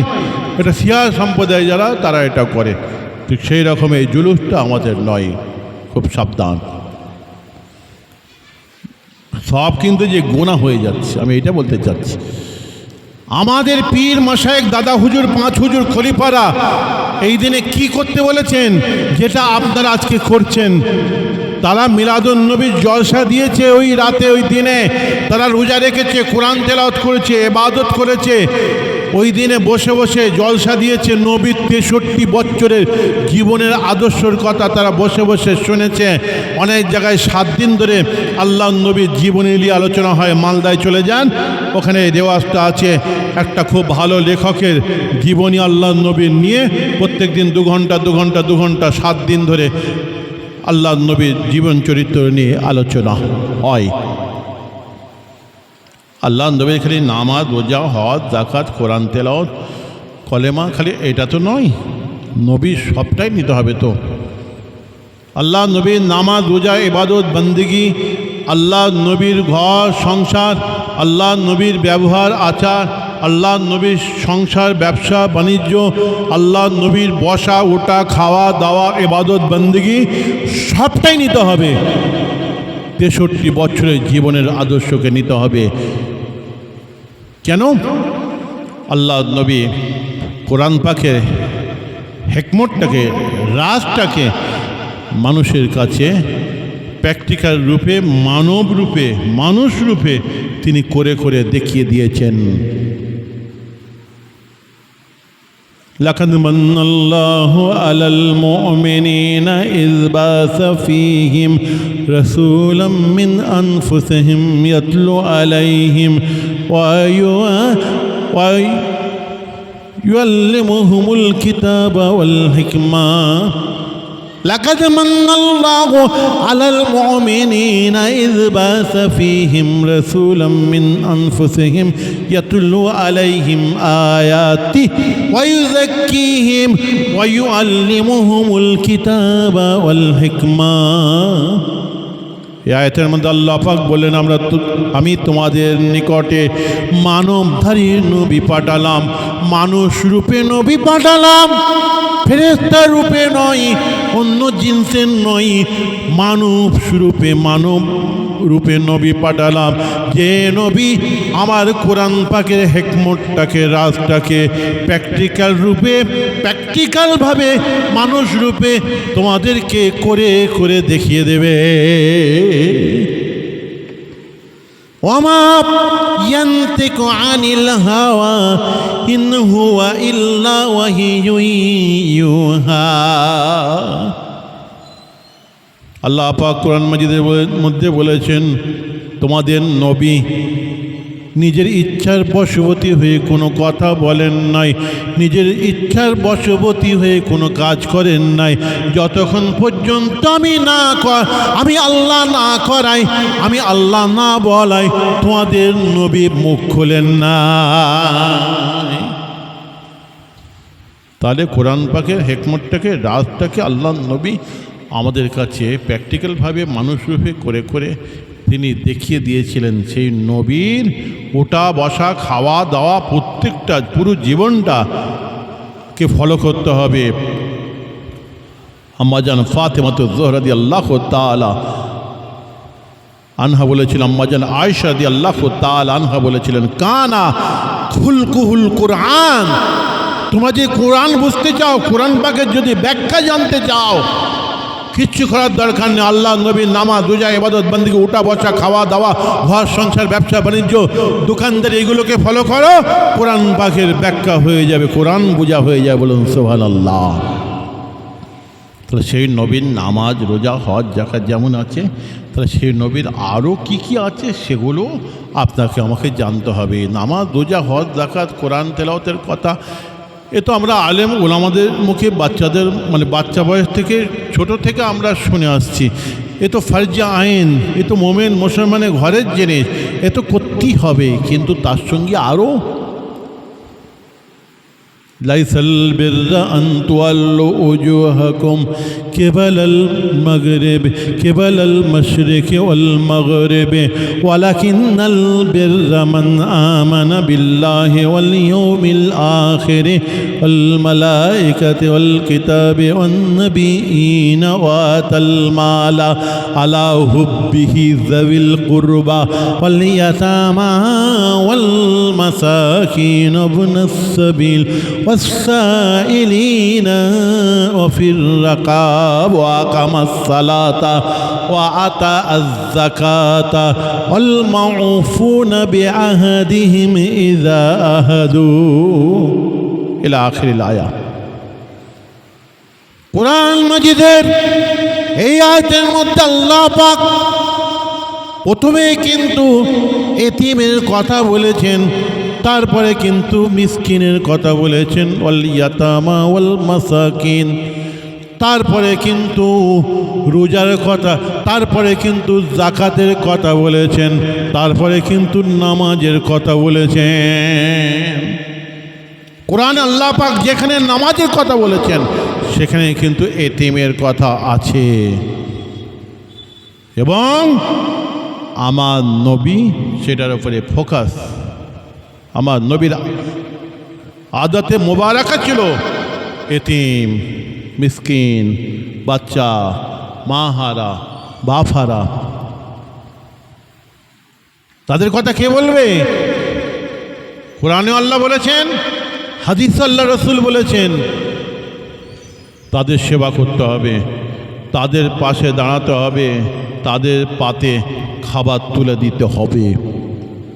মসজিদের নবাবী আল্লাহ রসুল যেখানে ওয়াজ করতেন, সেই মসজিদের নবাবীটাকে আপনি পার্লামেন্ট বলেন। আমার রসুল তো দেশের বাদশা ছিলেন, আলাদা কোনো পার্লামেন্ট ছিল না। ওই মসজিদের নবাবীটাই পার্লামেন্ট, ওটাই ইউনিভার্সিটি, ওটাই মেম্বার, ওটাই মাদ্রাসা, ওটাই স্কুল, ওটাই শিক্ষা কেন্দ্র। মসজিদে নববীতে আল্লাহ নবী ওয়াজ করছেন, আল্লাহ নবীর এক একটা কথা কিয়ামত পর্যন্ত মোমেন মুসলমানদের জন্য ওইটাই দলিল হয়ে যাচ্ছে, ওইটাই দ্বীন হয়ে যাচ্ছে, ওইটাই ইসলাম হয়ে যাচ্ছে। কেন? তিনি হচ্ছেন খুদ শারে আলাইহিস সালাতুসসালাম। আল্লাহ নবী গুরুত্বপূর্ণ ওয়াজ করছেন, এমন সময় একটা 8-9 বছরের বাচ্চা ছেলে ভিড় ঠেলে কাঁদতে কাঁদতে আল্লাহ নবীর ওয়াজের মেম্বারের দিকে হেঁটে হেঁটে আসছেন। আল্লাহ নবী গুরুত্বপূর্ণ বক্তব্য ছেড়ে দিয়ে, গুরুত্বপূর্ণ ওয়াজ ছেড়ে দিয়ে আস্তে আস্তে মেম্বার থেকে নেবে ওই বাচ্চা ছেলেটার পাশে যে দাঁড়ালেন, দাঁড়িয়ে মাথায় হাত দিয়ে মাথার ধুলোগুলোকে ঝেড়ে দিচ্ছেন, শরীরের ধুলোগুলোকে ঝেড়ে দিচ্ছেন, চোখের পানি মুছিয়ে দিচ্ছেন, আবার জিজ্ঞাসা করছেন, মা ইউবকিকা ইয়া ওয়ালা, ও ছেলে, বাবা তুমি কাঁদছো কেন বাবা, কি হয়েছে তোমার? সমস্ত সাহাবার অবাক। পিন ড্রপ সাইলেন্ট, একটা পিন পড়লে আওয়াজ পাওয়া যাবে। সাহাবারা অবাক হয়ে দেখছেন কত গুরুত্বপূর্ণ ইসলামের শরীয়তে দ্বীনের কথা আলোচনা করছিলেন আমার রাসূল। আর হঠাৎ একটা গ্রামের ছেলে, 8 বছর 9 বছরের পাড়ার ছেলে, সারা শরীরে ধুলো নোংরা ভরা, নাক দিয়ে শিকনি বার হচ্ছে, এরকম একটা পাড়ার গ্রামের বাচ্চা ছেলেকে কে পোছে সাহেব? আর তার পাশে আল্লাহ নবী দাঁড়িয়ে মাথায় হাত দিয়ে মাথার ধুলো ঝেড়ে দিচ্ছেন, চোখের পানি মুছে দিচ্ছেন। তার পাশে আল্লাহ নবী দাঁড়িয়ে আছেন, যার মাথার চুল থেকে নিয়ে পায়ের নখ পর্যন্ত নূর আর নূর। আল্লাহ নবী সেই সময় বলেছিলেন, বাবা কাঁদছো কেন, তোমার কি হয়েছে? ওই ছেলেটা সেই সময় কাঁদতে কাঁদতে বলেছিল, ইয়া রাসূলুল্লাহ, ইয়া হাবিবাল্লাহ, অনেক দিন আগে আমার আম্মা জান মারা গেছেন, একটাই মাত্র সম্বল আমার আব্বা জান ছিলেন, গত 3 দিন আগে উহুদের ময়দানে শহীদ হয়ে গেছে, মারা গিয়েছে। দুনিয়ার বুকে আমার যে কেউ নাই, আমার বাপও নাই, আমার মাও নাই, কে আমার অসুখে বিসুখে জ্বর জ্বালাই মাথার ধারে বসে রাত জাগবে, দুনিয়ার বুকে আমার যে কেউ নাই। এই বলার সঙ্গে সঙ্গে আল্লাহ নবী এতিমের নবী, মা হারা বাপ হারা সর্বহারা নবী, ওই এতিম ছেলের মুখের দিকে আল্লাহ নবী বলেছিলেন, আমার তারদা আন আকুনা আনা আবাকা ও উম্মুকা আয়েশাতু রাদিয়াল্লাহু তাআলা আনহা। ও এতিম ছেলে, মা হারা বাবারা সর্বহারা কপাল পুরা বরাত ফাটা ছেলে, বাবা কেঁদো না, বাবা কেঁদো না। তোমার মা নেই বলে তোমার মনে আজ কত ব্যথা, তোমার মনে আজ কত কষ্ট। আমি নবী আজকে ঘোষণা দিচ্ছি, তামাম পৃথিবীর কোটি কোটি কোটি কোটি মোমেন মুসলমানের মা হযরত আয়েশা আজ থেকে তোমার মা হলে। তোমার বাপ নেই বলে তোমার মনে আজ কত ব্যথা, তোমার মনে আজ কত কষ্ট। আমি নবী আজকে ঘোষণা দিচ্ছি, তামাম পৃথিবীর কোটি কোটি কোটি কোটি মোমেন মুসলমানের বাপ আমি নবী মুহাম্মদুর রাসূলুল্লাহ সাল্লাল্লাহু আলাইহি ওয়াসাল্লাম আজ থেকে তোমার বাপ হলা। এই বলার সঙ্গে সঙ্গে হাদিসের কিতাব খাসায়েসুল কুবরার মধ্যে লেখা আছে, জেলদের দমের মধ্যে ভলিউম 2 এর মধ্যে লেখা আছে। এই বলার সঙ্গে সঙ্গে ওই ছেলেটা থাকতে পারেনি, আমার রাসূলকে দু হাতে করে কাঁদতে কাঁদতে আব্বা আব্বা আব্বা বলে জড়িয়ে ধরেছিল। সেই সময় আমার রাসূল দিন দুনিয়ার বাদশাও থাকতে পারেন নাই। ওই এতিম ছেলে ধুলো মাখা বালি মাখা নোংরা মাখা কপালে নিজের ঠোঁট দিয়ে একটা চুমু খেয়ে ফেলেছিলেন। হায়রে এতিমের নবী, মা হারা বাপ হারা সর্বহারার নবী। আজকে আমরা মিটিং শেষ করে বক্তব্য শেষ করে দিয়ে যখন এয়ার কন্ডিশন গাড়ির দিকে চলে যায়, রাস্তায় ওই রকম বাচ্চারা, গ্রামের নোংরা মাখা ধুলো মাখা ছেলেরা, বাচ্চা ছেলেরা দাঁড়িয়ে থাকলে নাক দিয়ে শিকনি বার হচ্ছে, আমরা পাশ কাটিয়ে চলে যাই। ওয়ায়াকুলু মাল খাদেমে, আম্মা জান আয়েশা রাদিয়াল্লাহু তাআলা আনহা বলেছেন, আল্লাহর নবী যখন খেতে বসতেন আমি দস্তরখান বিছাতাম। আল্লাহর নবী, আমি আয়েশা আমাকে খাওয়ার জন্য ডাকতেন, আলীকেও ডাকতেন, ফাতেমাকেও ডাকতেন, ইমাম হাসান ইমাম হোসেনকে কিন্তু ভুলতেন না। ওয়ায়াকুলু মাল খাদেমে, এমনকি এক দস্তরখানে বাড়ির চাকর চাকরানিগুলোকে, বাচ্চা কাচ্চাগুলোকে, কচি কাচাগুলোকে ডেকে হেঁকে নিয়ে আল্লাহ নবী আবার একসঙ্গী খাওয়া দাওয়া করেন। আমার নবীর একদম জীবনের চরিত্রের মধ্যে আদাতে মোবারকা যাকে বলে ছিল যে বাচ্চা, এতিম, মিসকিন, খাদেম, খোদামা। আমরা মিটিং শেষ করে দিয়ে, বক্তব্য শেষ করে দিয়ে যখন এয়ার কন্ডিশন গাড়ির দিকে যায়, গিয়ে এয়ার কন্ডিশন গাড়িতে বসে কলকাতায় গিয়ে 3 স্টার 5 স্টার হোটেলে বসে যখন ডাইনিং টেবিলে, ডিনার টেবিলে খাই, তখন গাড়ির ড্রাইভারের কথা একবার মনেও থাকে না, সিকিউরিটির কথা, বডিগার্ডের কথা একবার মনেও থাকে না। যখন আমরা ভাষণ দিই গ্রামে এসে, তখন গলা হাঁকি ফুলিয়ে আমরা বলি, আমরাও গরিবের পাশে আছি। ওই যে বলে একবার চলে গেল, আর 1 বছর কোনো খবর নেই। বুঝতে পেরেছেন না কথা? আমার রাসূলের আদাতে মোবারকা ছিল বাচ্চা, কচি, মাহারা, বাপারা, এতিম। নবীর নামাজটা আপনি নেবেন, আর এতিমের কথা কে বলবে? এতিমের কথা বলবেন না?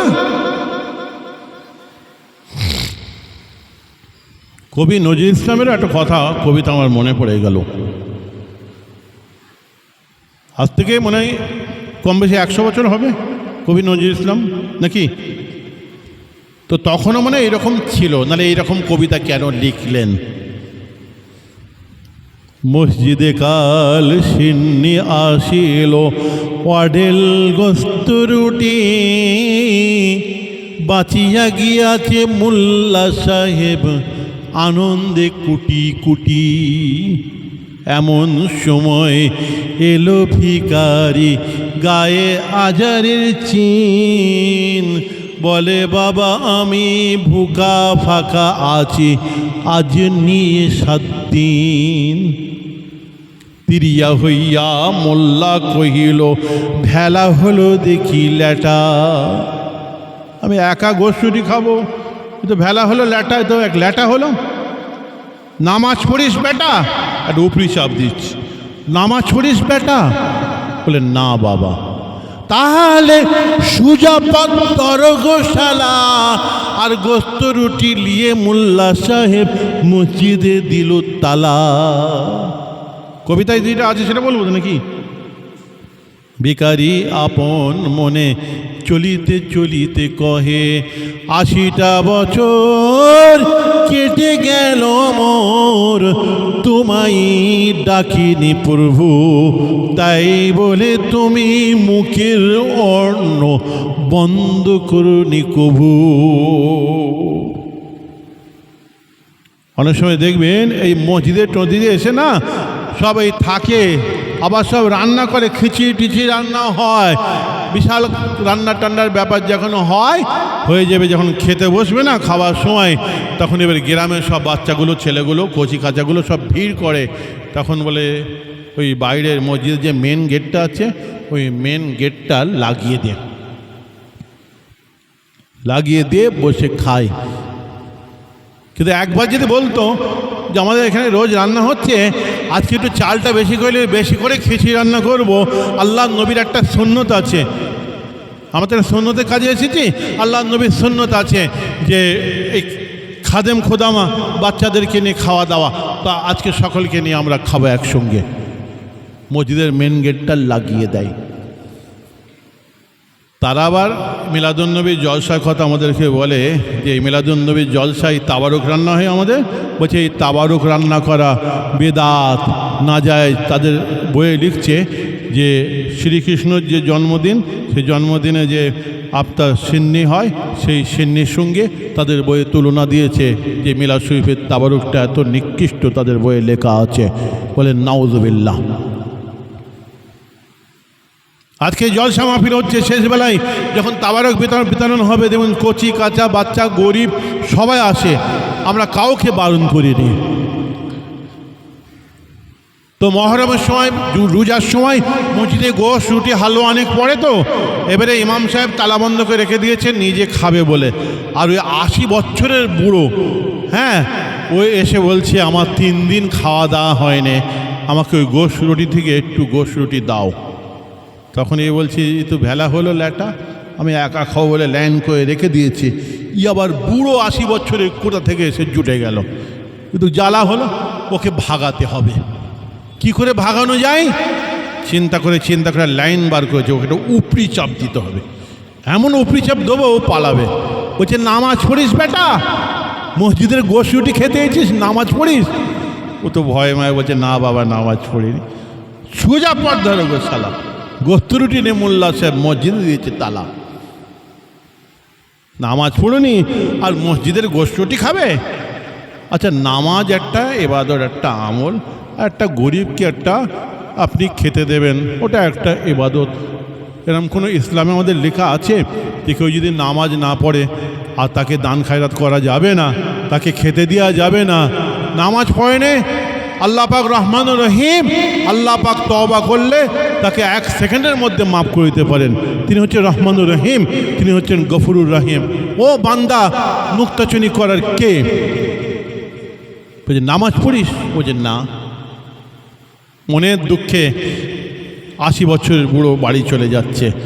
যেতে যেতে এবারে বলছে 80টা বছর কেটে গেল মোর, তোমায় ডাকিনি প্রভু, তাই বলে তুমি মুখের অন্ন বন্ধ করনি কবু। আল্লাহ 80 বছর আমি আপনাকে ডাকিনি, এই 80 বছরের বুড়ো আমি, আমাকে আপনি 80 বছর খাইয়ে বেঁচিয়ে রেখেছেন, আর দুনিয়ার মোল্লা সাহেব আমাকে একবেলা খাওয়াতে পারলো না, একবেলা আমাকে খাওয়াতে পারলো না, আমাকে তাড়িয়ে দিল নামাজের বাহানা দিয়ে। বুঝতে পেরেছেন না কথা? নবীর নামাজ লব, রোজা লব, হজ জাকাত লব, নবীর অন্যগুলো নেবেন না। আমার রাসূল বলেছিলেন যারা গরিব তাদেরকে দেবে, দান খায়রাত করবে। ইয়া আবাজাল্লাহ তাহকিরান্নাল মারুফা শাইয়া, আল্লাহ নবী বলেন ও আবুজা, তোমার জিন্দগি জীবনে বহি এমন ছোট ছোট ভালো কাজ নেক আমল আছে, সেটাকে খবরদার ছোট মনে করো না। যদিও তোমার নিকটে অনেক ছোট অনেক ক্ষুদ্র হতে পারে, আল্লাহ পাক রহমানুর রহিম ওই সামান্য ছোট আমলের পরিবর্তে রহমতের দরিয়া বর্ষণ করে দিতে পারেন আল্লাহ পাক। আল্লাহ রাসূল বলছেন ছোট কী ধরনের? দুটো উদাহরণস্বরূপ এক্সাম্পল হিসাবে বলেছিলেন, আবুজার তুই যখন ফজরবেলায় বাইরে বার হবে, প্রথম তোমার সঙ্গে যে মুসলমান ভাইয়ের দেখা হবে, তুমি তাকে আগে সালাম দেবে, তার সালাম দেওয়ার আগে তুমি আগে সালাম দিয়ে দেবে। এই সামান্য সালামটাকে তুমি ছোট মনে করো না, যদিও তোমার নিকটে সামান্য একটা আমল সালাম, কিন্তু হতে পারে আল্লাহ পাক রহমানুর রহিম এই সামান্য সালামের পরিবর্তে রহমতের দরিয়া বর্ষণ করে দিতে পারেন। বলুন সুবহানাল্লাহ। দু নম্বরে কি বলেছিলেন? দু নম্বরে আল্লাহ নবী বলেছিলেন, আবু যার, তুমি যখন বাড়িতে তরকারি রান্না করবে, তরকারি যখন রান্না হয়ে যাবে, হয়ে যাওয়ার পরে হাঁড়ির শ্রেণীটা ফাঁক করে একটু 2 চামচ পানি একটু দিয়ে দেবে, শুরুয়াটাকে একটু বাড়িয়ে দেবে, তাতে তোমার খরচা হবে না, কারণ রান্না তো হয়েই গেছে। তোমার বাড়ির পাশে একজন নুন মাখিয়ে ভাত খাচ্ছে, একজন গরিব এতিম, ওই 2 চামচ শুরুয়া থেকে 1 চামচ শুরুয়া তার পাতে উঠিয়ে দেবে। আবু যার, এই 1 চামচ শুরুয়াটাকে তুমি খবরদার ছোট মনে করো না, যদিও তোমার নিকটে অনেক ছোট অনেক ক্ষুদ্র হতে পারে, আল্লাহ পাক রহমান রহিম ওই 1 চামচ শুরুয়ার পরিবর্তে রহমতের দরিয়া বর্ষণ করিতে পারেন। বলুন সুবহানাল্লাহ। আজকে আমরা নামাজ পড়ব আর আমরা নবীর অন্য সুন্নতগুলো নেব না, নবীর খালি নামাজটা নেব, হবে না। আমার ভাইরা, আম্মা জান আয়েশা রাদিয়াল্লাহু তাআলা আনহা ঘরের মধ্যে দাঁড়িয়ে আছেন, এমন সময় অনাথিনী মা 2 বাচ্চি মেয়েকে নিয়ে ক্ষুধায় কাঁদছিল। আম্মা জান আল্লাহ নবীর হজ্জা শরীফে আম্মা জানের কাছে এসে বললেন, আম্মা জান, আমার বাচ্চা মেয়েগুলোর 3 দিন কিছু খাওয়া দাওয়া হয় নাই, আমারও কিছু খাওয়া দাওয়া হয় নাই, বাচ্চাগুলো কাঁদছে, আপনার ঘরে কি কিছু খাবার আছে? আম্মা জান আয়েশা রাদিয়াল্লাহু তাআলা আনহা ঘরের মধ্যে খুঁজতে আরম্ভ করলেন, খুঁজে কিছুই পাচ্ছে না। আহারে, নবীর ঘরে খাবার নাই। তারপরে খুঁজে ফালাম আজেদ গায়রা তামারাতিন ওয়াহিদা, খুঁজে কেবলমাত্র একটা খেজুর পেয়েছেন, একটা খেজুর ছাড়া আর কিছুই পান নাই। ওই একটা খেজুর নিয়ে এসে অনাথিনী মায়ের হাতে দিলেন। অনাথিনী মা কি করলো? ফাকাসসামাত বাইনা বিনতাইহা, অনাথিনী মা খেজুরটাকে 2 ভাগে ভাগ করলো। 2 ভাগে ভাগ করে একটা বাচ্চা মেয়ের হাতে দিল, আর একটা বাচ্চা মেয়ের হাতে দিল। দিয়ে মা বাচ্চাগুলোকে হাত ধরে আম্মা জান আয়েশার দরবার থেকে বেরিয়ে চলে গেলেন। আর আম্মা জান আয়েশা রাদিয়াল্লাহু তাআলা হজ্জা শরীফের ভিতরে দাঁড়িয়ে ঝরঝর করে কাঁদছেন। আহারে, আজকে মা এবং 2 বেটি 3 দিন শুকিয়ে আছে, আমার কাছে আসলো। আমি একটা খেজুর ছাড়া কিছু ছিল না, একটা খেজুর দিলাম, 2 বাচ্চা মেয়ের খাওয়া হলো, আর মায়ের খাওয়া হলো না। আল্লাহ, আমার ঘরে এমন কিছু নাই একটু মায়ের মুখের সামনে তুলে ধরতে পারলাম না। মনে খুব দুঃখ হয়েছে, দাঁড়িয়ে কাঁদছেন। ইন দি মিন টাইমে আল্লাহ নবী দিন দুনিয়ার বাদশাহ আমার রসুল হজ্জা শরীফের মধ্যে তশরিফ নিয়ে এলেন। নিয়ে এসে বলেছিলেন, মা ইউবুকি কে ইয়া আয়েশা, ও আয়েশা কাঁদছো কেন? ইয়া রাসূলুল্লাহ, ইয়া হাবিবাল্লাহ, আমার স্বামী, কিছুক্ষণ আগে অনাথিনী মা এসেছিল 2 বাচ্চি মেয়েকে নিয়ে, খোদায় কাঁদছিল। ঘরে আবার কিচ্ছু ছিল না, একটা খালি খেজুর ছিল। ওই একটা খেজুর নিয়ে আমি অনাথিনী মায়ের হাতে দিলাম। অনাথিনী মা কি করলো জানেন? খেজুরটা খেলিয়ে 2 ভাগে ভাগ করে 2 বাচ্চি মেয়ে হাতে দিল। মায়ের খাওয়া হলো না, মা শুধু মুখে আমার ঘর থেকে চলে গেল। এইটা আমার মনে খুব ব্যথা লাগছে, কষ্ট হচ্ছে। আমার ঘরে ইয়া রাসূলুল্লাহ একটা খেজুর ছাড়া কিচ্ছু নাই যে মায়ের আমি মুখের সামনে মায়ের হাতে আমি একটু যে দেব। আল্লাহ নবী দিন দুনিয়ার বাদশাহ সেই সময় বলেছিলেন, ও আয়েশা, খবরদার কেঁদো না, খবরদার মন খারাপ করো না। ও আয়েশা, কাল কিয়ামতের মহামাঠ মহাময়দানে ওই সমস্ত কচি কাঁচাগুলো যারা দুনিয়ার বুকে বাচ্চাদের মুখের দিকে চেয়ে দেখেছে, বাচ্চাদেরকে নিজের পাত থেকে খাবার তুলে তুলে দিয়েছে, সহানুভূতি দেখিয়েছে। ও আয়েশা, আজকে তোমার ঘরে নাই, তারপরে তুমি চেষ্টা করেছো, দিয়েছো, বাচ্চাদের মুখে হাসি ফুটাবার চেষ্টা করেছো। ও আয়েশা, কিয়ামতের মহামাঠ মহাময়দানে ওই সমস্ত মানুষগুলোর জন্য, তোমার জন্য আল্লাহ পাক ওই সমস্ত বাচ্চাগুলোকে জাহান্নামের দরজায় পাঁচির করে দাঁড় করিয়ে দেবে। তারা সেই দিন বলবে, আল্লাহ, দুনিয়ার বুকে এরা কি গুনাহ খাতা করেছে জানি না, তবে দুনিয়ার বুকে আমাদের মুখের দিকে চেয়ে দেখতো, নিজেদের খাবার থেকে তুলে তুলে আমাদেরকে দিত, আমাদের মুখে হাসি ফুটাবার চেষ্টা করেছিল, নিজের পাত থেকে তুলে দিত। আল্লাহ এদেরকে যতক্ষণ পর্যন্ত জান্নাতে না দিচ্ছেন, আমরা মাসুম বেগুনা বাচ্চা, আমরা জান্নাতের ফুল, আমরাও জান্নাতে যাব না।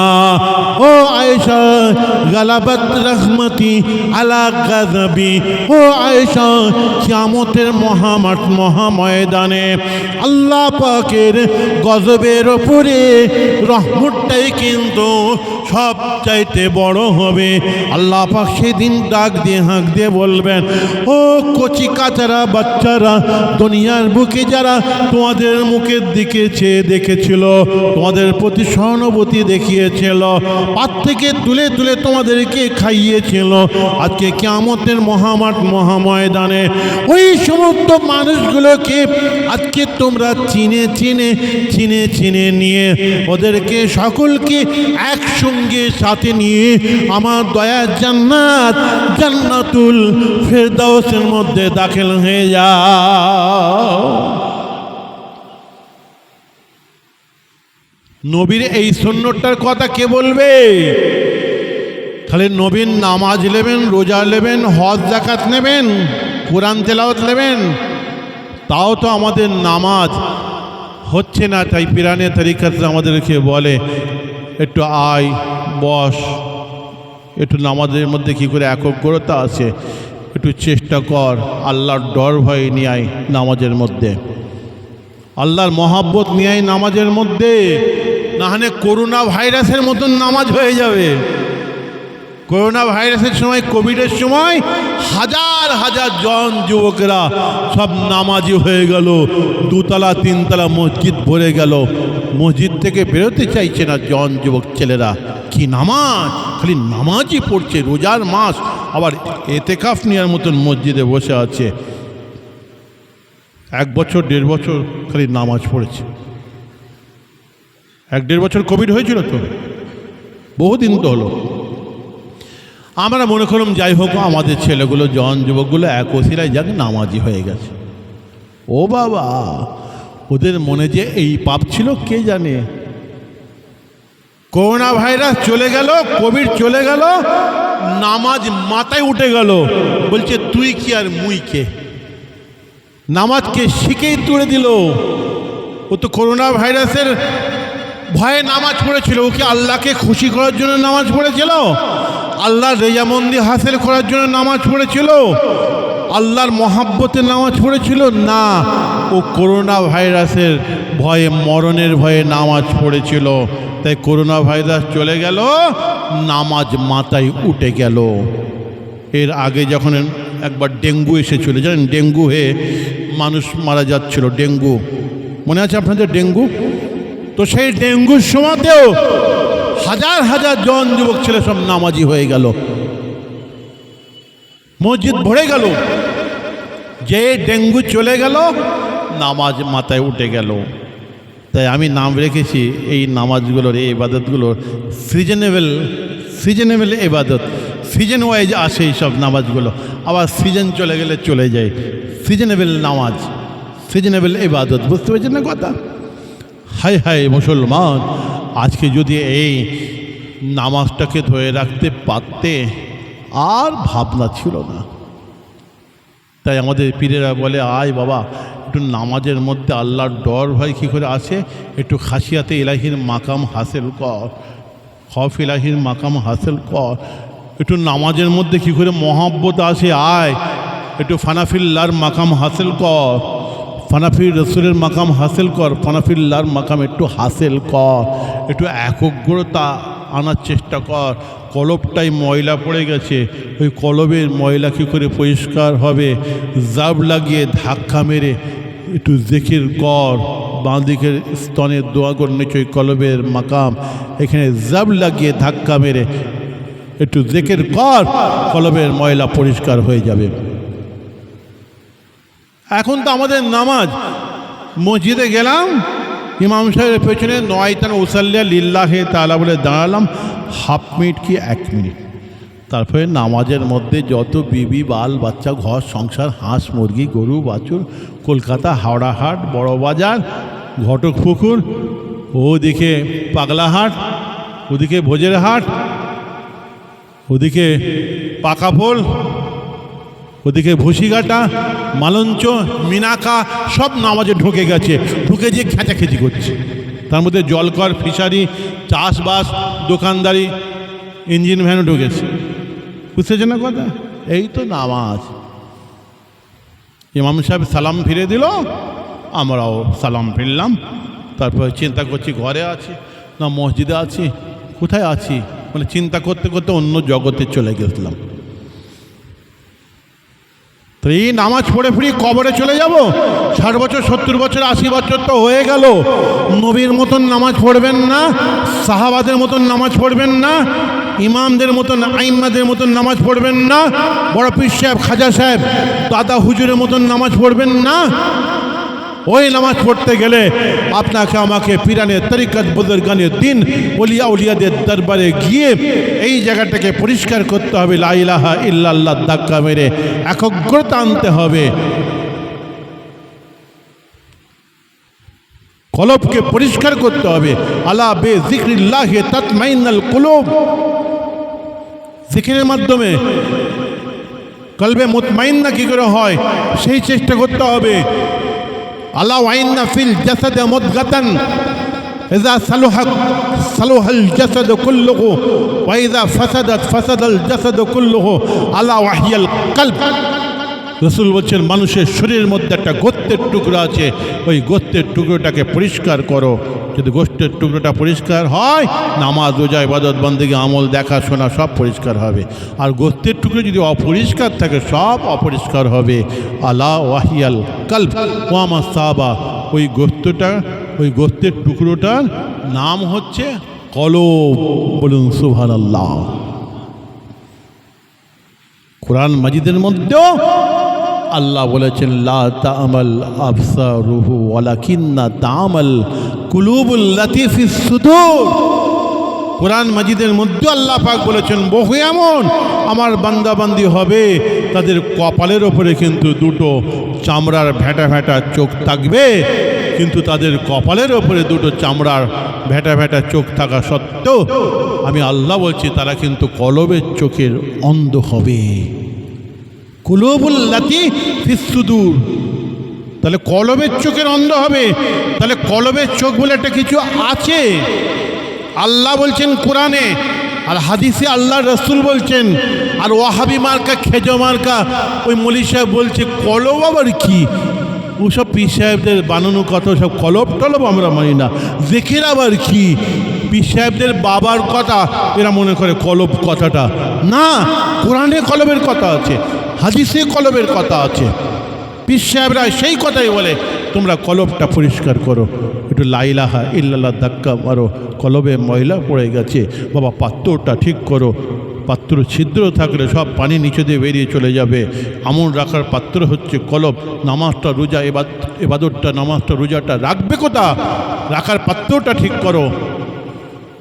লা সালাতা তাম্মা ইল্লা বিল হুদুর, হুদুরে কলবে নামাজ পড়ো, নামাজের মধ্যে একগ্রতা আনো। আল্লাহ রসুল বলছেন লা সালাতা তাম্মা ইল্লা বিল হুদুর, হুদুরে কলবে নামাজ পড়ো। আল্লাহ রসুল তারপরে আবার বললেন অন্য রিওয়ায়াতের মধ্যে বলেছিলেন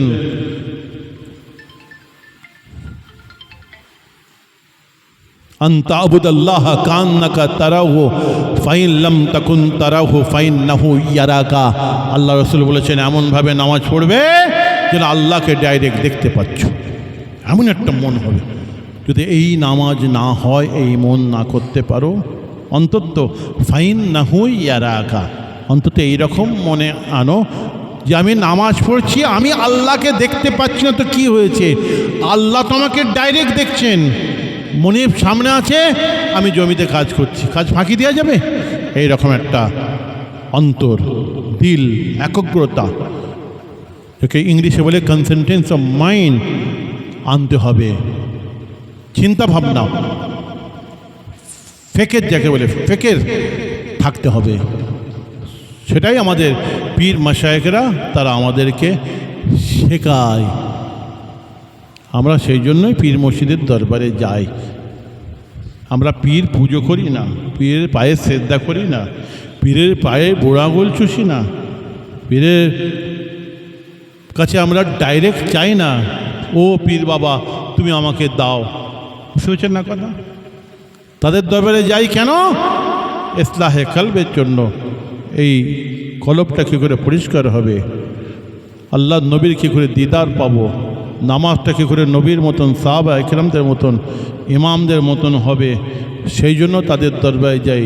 একটু জিকির করার জন্য, আল্লাহকে পাওয়ার জন্য, রাসূলকে পাওয়ার জন্য তাদের দরবারে আমরা যাই। আমরা কোনো রকম শিরক বেদাত, কোনো রকম কুফরি কাজ আমরা করি না। আমরা তাদের দরবারে আল্লাহ পাওয়ার জন্য আমরা যাই। বুঝতে পেরেছেন না কথা? আজকে আমি আলোচনা করছিলাম আল্লাহ নবীর দরবার শরীফের আলোচনা, যে নবীর নামাজ, রোজা, হজ, যাকাত এ তো আছেই, কিন্তু আমাদের নামাজটাই কি হচ্ছে? নবীর মতন নামাজ পড়তে হবে। এই জন্য আমি একটা বললাম, নবীর মতন রোজা রাখতে হবে, নবীর মতন আপনাকে আমাকে কোরআন তেলাওয়াত করতে হবে, নবীর মতন হজ করতে হবে। আব্বা হুজুর কেবল অনেক সময় বলতেন এই নামাজের কথা নিয়ে, আমি বলছি আব্বা হুজুর কেবল অনেক সময় বলতেন, যিনি ফুরফুরা শরীফের সর্ববয়োজ্যেষ্ঠ ছিলেন, তো থার্ড জেনারেশনের মধ্যে, আবার তিনি শায়খুল হাদিস ছিলেন। ফুরফুরা টাইটেল মাদ্রাসায় তিনি সিয়াসাত তার হাদিস পড়াতেন, আবার আল্লামা ছিলেন। জনাব শায়খুল হাদিস শাহ সুফি পীর আল্লামা সাইফুদ্দিন সিদ্দিকী রহমতুল্লাহ আলাইহি আব্বা হুজুর কেবলা অনেক সময় রসিকতা করে বলতেন এরকম এই নামাজের কথা নিয়ে, মাথায় টুপি মুখে দাড়ি নামাজ কতই পড়ে, আর আল ছাঁটিবার সময়ে দেখি জমি কেবল বাড়ে। ফজরের নামাজ পড়ে বলছে নিজে নিজেই কাজটা করে নেওয়া যাক, বেকার আবার জনকে কেন টাকা দেবো, সুন্নতি জামাটা খুলে পাশে রেখে একটু লুঙ্গিটা উঁচু করে নিয়ে গাঁটের ওপর তুলে নিয়ে হাতে কুদালটা নিয়ে হেইয়া বলে কোপ মেরেছে, 5 ইঞ্চি দিয়ে দিয়েছে। এই তো ফজরের নামাজ পড়ি রে বাবা। বলছি গভর্নমেন্টের ল্যান্ড, ভেস্টের ল্যান্ড,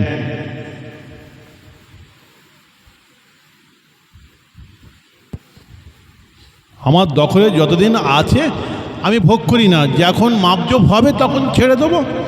প্রত্যেক দিন 5 ইঞ্চি করে 10 ইঞ্চি করে নিলে কত হয় ভাই? সে তো বেড়েই চলেছে, বেড়েই চলেছে। বুঝতে পারছেন না কথা? আব্বা হুজুর কিবলা কবিতার মাধ্যমে আবার এরকম বলতেন, মক্কা গেল কাবা দেখিল নাম হইল হাজি, আর খো গেল না খসলত গেল না, যে পাজি কাজ সেই পাজি। হজ করলে হবে না, হজের ওপরে কায়েম থাকা খুব কঠিন। আমার দাদা মেজে হয়ে গেলে বলতেন, বাবা হাতি কেনা খুব সহজ, হাতি পালা খুব কঠিন। ঘোড়া কেনা সহজ, ঘোড়া পালা খুব কঠিন। হজ করা খুব সহজ, হজের ওপরে কায়েম থাকা খুব কঠিন। টাকা আছে বলি প্রত্যেক বছরে হজে চলে যাচ্ছ, আর আত্মীয় স্বজন মা বাপ তাদের খেয়াল রাখবে কে? তোমার ঘরে তো কবুল হজ আছে, আল্লাহ রসুল বলছেন যদি কেউ সেই অন্তর্লে সেই মন নিয়ে একবার মায়ের মুখের দিকে চেয়ে বলে আহা আমার জন্মদাতা মা, আল্লাহ রসুল বলছেন সঙ্গে সঙ্গে তার নামায় আমলে আল্লাহ পাক একটা কবুল হজের সওয়াব লিখে দেবেন। বলুন সুবহানাল্লাহ।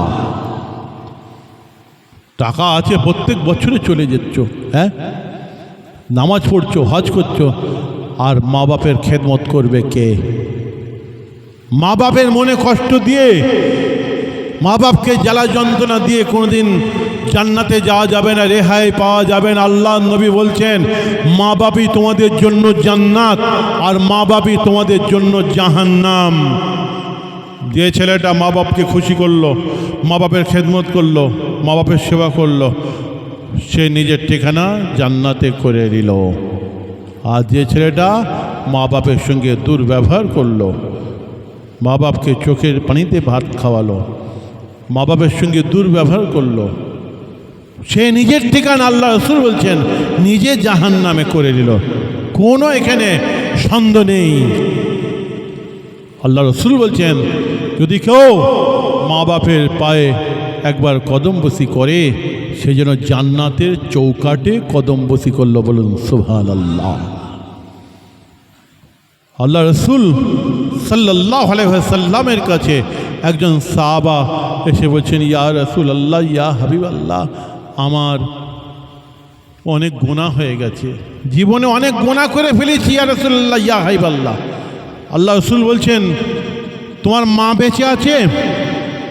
ইয়া রাসূলুল্লাহ, ইয়া হাবিবাল্লাহ, না আমার মা বেঁচে নেই ইয়া রাসূলুল্লাহ, ইয়া হাবিবাল্লাহ। মায়ের বোন খালা বেঁচে আছে?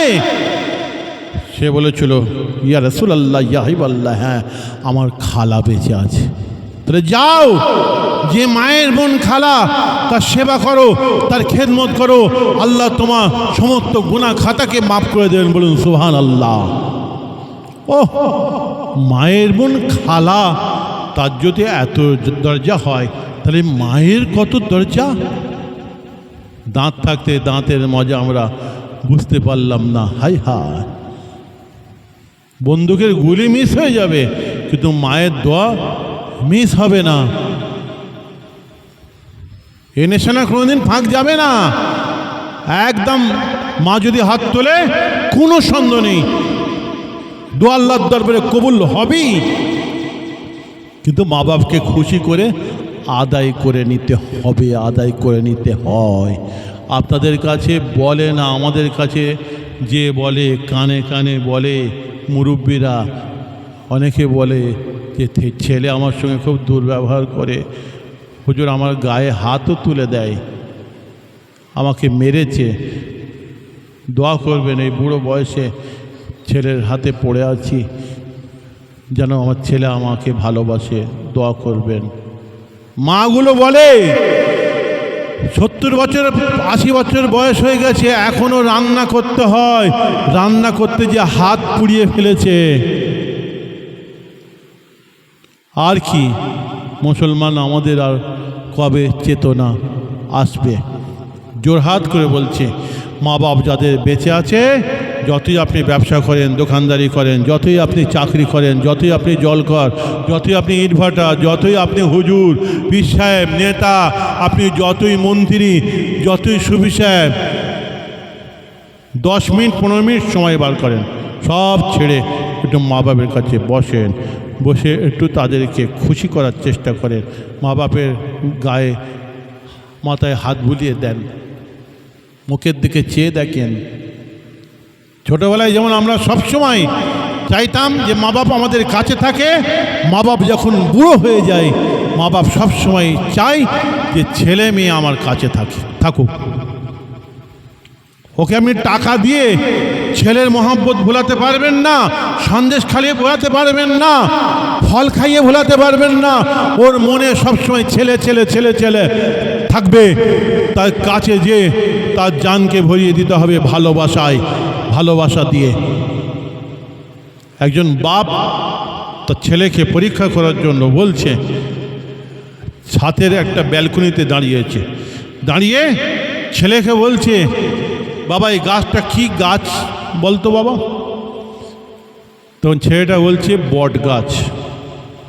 আবার বলছে এই গাছটা কি গাছ একটু বলতো বাবা, বলছে বট গাছ গো। আবার যে তিনবার বলেছে এই গাছটা কি গাছ বলতো, সেটা বলছে আরে বাবা বলছি তো বট গাছ। মাথা খারাপ করে, বয়স্ক মানুষ বোঝে না, রেগে গেছে। তখন বাপটা খুব হাসছে, হাসতে হাসতে বলছে তুই তিনবারে রেগে গেলি?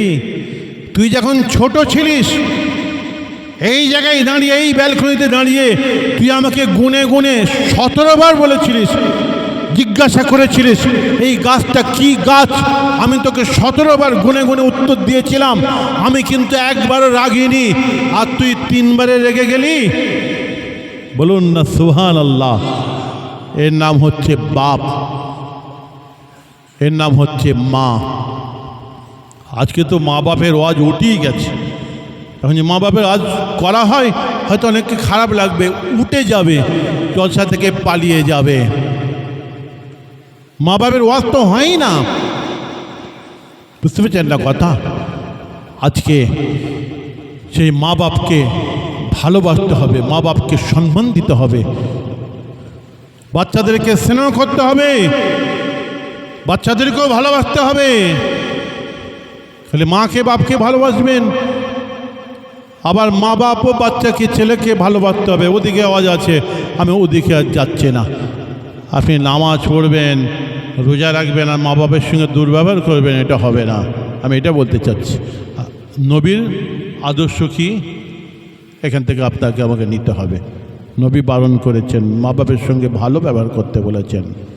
আপনি নামাজ পড়বেন, রোজা রাখবেন, আর বিবিকে ধরে ঠেকাবেন, বিবির সঙ্গে দুর্ব্যবহার করবেন, চলবে না। মিলাদুন নবীর জলসা থেকে এই সমস্ত শিক্ষাগুলো নেন। আল্লাহ নবীর দরবার শরীফে আলোচনা করছি, নবীর সবটাই নিতে হবে। আপনি নামাজ পড়বেন, রোজা রাখবেন, আর আপনি মুসলমান বলে দাবি করবেন, আর বিবিকে ধরে ঠেকাবেন, বিবির সঙ্গে দুর্ব্যবহার করবেন, চলবে না। পাড়া প্রতিবেশীর সঙ্গে ভালো ব্যবহার করতে হবে, আল্লাহ রাসূল বলছেন। গ্রামবাসীর সঙ্গে ভালো ব্যবহার করতে হবে। এমনকি বলা আছে ওয়া ইকরাম ও সাদিকিহিমা, বাপের যে বন্ধু, বাপ যাকে ভালোবাসে তোমাকে ভালোবাসতে হবে, তার সঙ্গে ভালো ব্যবহার করতে হবে। মানুষের মনে ব্যথা দেওয়া যাবে না, নিজের শরীরের উপরে কষ্ট দেওয়া যাবে না। নামাজের মধ্যে কোরআন ছোট করে পড়ার কথা বলা হয়েছে, যাতে কষ্ট না হয় মানুষের। আজকে আবু যার গিফারি রাদিয়াল্লাহু তাআলা আনহু, হযরত বেলাল রাদিয়াল্লাহু তাআলা আনহুকে কোনো এক সময় কালো মানুষ বলেছিলেন। আমি প্রায়ই বলি কালো মানুষ বলেছিলেন, জানেন? আর কালো মানুষ বলেছেন, মনে খুব ব্যথা লেগেছে। আমাদের ইসলামে কালো সাদা ছোট বড়, আমির বড় লোক গরিব কোনো ভেদাভেদ নেই, ঠিক কি না? কালো বলেছেন। হযরত বেলাল হাবশী রাদিয়াল্লাহু তাআলা আনহু কালো ছিলেন। মনে বড় ব্যথা লেগে গেছে। আল্লাহ নবীর দরবার শরীফে এসে কাঁদতে কাঁদতে বলেছেন, ইয়া রাসূলুল্লাহ, ইয়া হাবিবাল্লাহ, আপনার আবু যার গিফারি আমাকে কালো বলেছে। যখন তখন আমাকে কালো বলে, আমার মনে খুব ব্যথা হয়, খুব ব্যথা লাগে। আল্লাহ নবী সঙ্গে সঙ্গে আবু যার গিফারিকে ডাকলেন, ডেকে বলেছেন, ও আবু যার গিফারি, তুমি ঈমান এনেছো বটে, কলমা পড়েছো বটে, মুসলমান হয়েছো বটে, নামাজ পড়ছো বটে, কিন্তু সেই পুরানো যুগের আইয়ামে জাহিলিয়াতের যুগের কাফের মুশরিকদের, ইহুদি নাসারাদের এখনো পর্যন্ত তোমার মধ্যে এতটুকু খসলত রয়ে গেছে, এতটুকু গন্ধ এখনো কাফের মুশরিকদের, ইহুদি নাসারাদের তোমার মধ্যে রয়ে গেছে। তা না হলে আমার বেলালকে কালো মানুষ বলতে পারতে না। এই বলার সঙ্গে সঙ্গে কিতাবের মধ্যে লেখা আছে, হযরত আবু যার গেফারি রাদিয়াল্লাহু তাআলা আনহু হযরত বেলাল রাদিয়াল্লাহু তাআলা আনহু পায়ে একদম গড় করার মতন হামাগুড়ি দিয়ে পড়ে গেছেন। পড়ে গিয়ে হযরত বেলালের পা দুখানা জড়িয়ে ধরে জজ্জর জজ্জর করে কাঁদতে কাঁদতে বলেছিলেন, ও ভাই বেলাল, আপনি আমাকে তাড়াতাড়ি মাফ করে দিন। আল্লাহর নবী ঘোষণা দিয়ে দিয়েছেন, কাফের মুশরিকদের ইহুদিদের খসলত আমার মধ্যে আছে, তার মানে সারা জীবনের আমার নামাজ রোজা ইবাদত বন্দেগি সব আমার নষ্ট হয়ে গেছে। আপনার পা আমি ছাড়ব না, আপনি যতক্ষণ পর্যন্ত মাপ না করছেন। ঝরঝর ঝরঝর করে কাঁদছেন। হযরত বেলাল রাদিয়াল্লাহু তাআলা আনহু হাত ধরে তুললেন, তুলে আল্লাহর নবী বলেন, দুজনকে বুকে বুকে মিলে যাও। দুজনে হাও হাও করে কাঁদতে কাঁদতে বুকে বুকে মিলে গেলেন। যতদিন বেঁচে ছিলেন এদের দুজনের আর কোনো দিন এতটুকু কোনো বিষয় নিয়ে আর জীবনে কোনো দিন মনোমালিন্য হয়নি। কি বলেছিল? বলেছিল কালো মানুষ মনে কষ্ট দিয়েছিল। এই জলসা মাহফিলে ওই শেষে মাহফিলে যদি একজন কানা থাকে, একজন যদি বোবা থাকে, এইখান থেকে ডাকার যদি দরকার হয়, আপনি কি তাকে কানা বলে ডাকবেন? বোবা বলে ডাকবেন? যদি একজন খোঁড়া থাকে, কাকে কি খোঁড়া বলে ডাকবেন? কেন তার নাম নেই? মানুষের মনে ব্যথা দেওয়া যাবে না। আল্লাহর নবী শিক্ষা দিচ্ছেন। আল্লাহর নবীর দরবার শরীফের ছোট বড় সমস্ত আমলগুলোকে, সবগুলোকে আপনাকে আমাকে নিতে হবে, সব শিক্ষাটা নিতে হবে। এটাই হচ্ছে আমার কথা। একবার দরুদ শরীফ আল্লাহুম্মা সাল্লি আলা।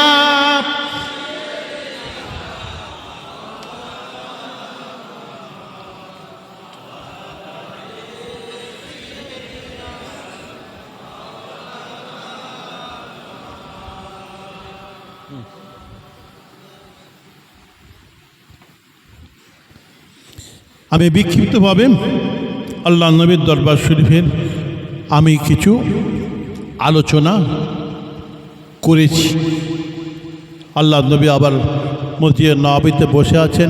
এক দল মেয়ে ছেলে এসেছে, এসে তারা বলছে, ইয়া রাসূলুল্লাহ, ইয়া হাবিবাল্লাহ, পুরুষ মানুষগুলো তারা তো ইবাদত বন্দেগীর দিক থেকে অনেক আগিয়ে গেল, আর আমরা মেয়েরা আমরা তো অনেক পেছনে রয়ে গেলাম। কেন? ইয়া রাসূলুল্লাহ, ইয়া হাবিবাল্লাহ, পুরুষ মানুষগুলো ঈদের নামাজ পড়ে, বকরা ঈদের নামাজ পড়ে, জুম্মার নামাজ পড়ে, আজান দেয় সওয়াব পায়, ইকামত দেয় সওয়াব পায়, জানাজার নামাজ পড়ে, তারাবির নামাজ পড়ে। বছরের মধ্যে আমরা 7 দিন রোজা রাখতে পারি না, পুরুষ মানুষেরা রাখে। মাসের মধ্যে 7 দিন আমরা নামাজ পড়তে পারি না, পুরুষ মানুষেরা পড়ে। তাহলে কত আগিয়ে গেল আমাদের থেকে। আল্লাহ নবী তখন হাসছেন, সাহাবাদেরকে বলছেন, ও আমার সাহাবারা, এই মেয়েগুলো কি সুন্দর প্রশ্ন করেছে, দেখো এই কথা কি তোমাদের মাথায় কোনোদিন এসেছিল? আমার ভাইরা, আল্লাহ নবী দিন দুনিয়ার বাদশাহ সেই সময় বলেছিলেন, ও দুনিয়ার মেয়ে ছেলেরা, আমি নবী তোমাদেরকে নসিহত করেছি, মান সাল্লাত খামসাহা ওয়া শামাতু শাহরাহা ওয়া আতাত বালাহা ওয়া হাফিজাত ফুরুজাহা ফাতাদখুলুল জান্নাতা বিআইয়ি আবওয়াবিন তাশা। আল্লাহ নবী বলেছিলেন, ও দুনিয়ার মেয়েরা, তোমরা আল্লাহর 5 ওয়াক্ত ফরজ নামাজটা আদায় দেবে। এই হাদিসের মধ্যে নফল নামাজের কথা নাই, 5 ওয়াক্ত ফরজ নামাজটা আদায় দেবে। আর ওয়াশামাতু শাহরাহা, আল্লাহর 1 মাস ফরজ রোজাটা আদায় দেবে। এই হাদিস শরীফের মধ্যে নফল রোজার কথা নাই, ফরজ 1 মাস রোজা। তারপরে বললেন, ওয়া আতাআত বালাহা, ও দুনিয়ার মেয়েরা, স্বামীর খেদমত করবে, স্বামীর হুকুম পালন করবে, ওয়া হাফিজাতু ফুরুজাহা, এবং নিজের সতীত্বকে ঠিক রাখবে, নিজেকে পাক রাখবে, পর্দার সঙ্গে রাখবে। এই চারটে আমল যদি তোমরা করতে পারো, আমি নবী বলছি কাল কিয়ামতের মহামাঠ মহাময়দানে আল্লাহ পাক জান্নাতের বেহেশতের 8টা দরওয়াজা খুলে রেখে দিয়ে সেদিন বলবেন, ও নামাজ পড়নেওয়ালি, রোজা রাখনেওয়ালি, স্বামীর ঘরের খেদমত করনেওয়ালি, নিজেকে হেফাজত করনেওয়ালি মেয়ে ছেলে, এই বেহেশতের 8টা দরওয়াজার মধ্যে যে কোনো দরওয়াজা দিয়ে জান্নাতুল ফেরদাউসে দাখিল হয়ে যায়। এত সহজ চারটে আমল আপনার আমার বাড়ির মেয়েরা করতে পারল না। কি করতো? তাহলে আর ভাবনা ছিল না। আমার নবীর দরবার ওপেন, খোলামেলা, কত রকম সমস্যা, কত রকম সমাধান। আল্লাহ নবী 3 জন সাহাবা, যা সালাসাতু রাহাতিন ফি বুয়ুতে আজওয়াজিন নবী সাল্লাল্লাহু আলাইহি ওয়াসাল্লাম, 3 জন সাহাবা এসে পর্দার আড়াল থেকে আম্মা জানকে জিজ্ঞাসা করেছিলেন, আম্মা জান, আল্লাহ নবী যখন বাড়ির মধ্যে ঢুকে যান, পর্দা আমরা যেতে পারি না, বাড়ির মধ্যে যখন ঢুকে যান, বাড়িতে ঢুকে গিয়ে কি কি ইবাদত বন্দেগী আমল করেন, আম্মা জান সেগুলো একটু বলেন, আমরাও সেইগুলো করব। আম্মা জান আয়েশা রাদিয়াল্লাহু তাআলা আনহা বলেছিলেন, আল্লাহ নবীর সাহাবারা, তবে শোনো, আল্লাহ নবীর বাড়ির ভেতরে কাজকর্ম ক্যালিকুলাম আমি আয়েশা, আমার থেকে আর কেউ বেশি জানে না, কেন আমি হচ্ছি বিবি, আমি হচ্ছি স্ত্রী। আম্মা জান বলেছিলেন 8 দফা কর্মসূচি, কানা ইয়াকসিফুনা লাহু ওয়া ইয়ারকাউ সাওবাহু ওয়া ইউফলি রাসাহু ওয়া ইয়াকনিসুল বাইতা ওয়া ইয়াকুলু মাল খাদিমে ওয়া ইয়াহলিবু শাতাহু ওয়া ইয়াহিল্লু বাদাতাহু মিনাস সুকে।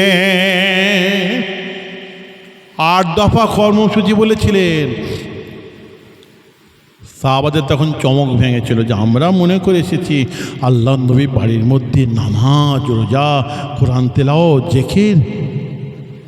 আম্মা জান বলেছেন, আল্লাহ নবী সাহাবারা, আমি আয়েশা বলছি, শোনো, আল্লাহ নবী আমার স্বামী যখন আমার ঘরের মধ্যে আসতেন, কানা ইয়াকসিফুনা লাহু, ওই সিঁড়ির কোণ থেকে নিজের হাতে ওই ছেঁড়া ফাটা স্যান্ডেলখানাটাকে নিয়ে, জুতোখানাটাকে নিয়ে আল্লাহ নবী নিজের হাতে নিজের জুতো সেলাই করতে আরম্ভ করে দেয়। আমার নবী নিজের কাজ নিজে হাতে করা খুব পছন্দ করতেন।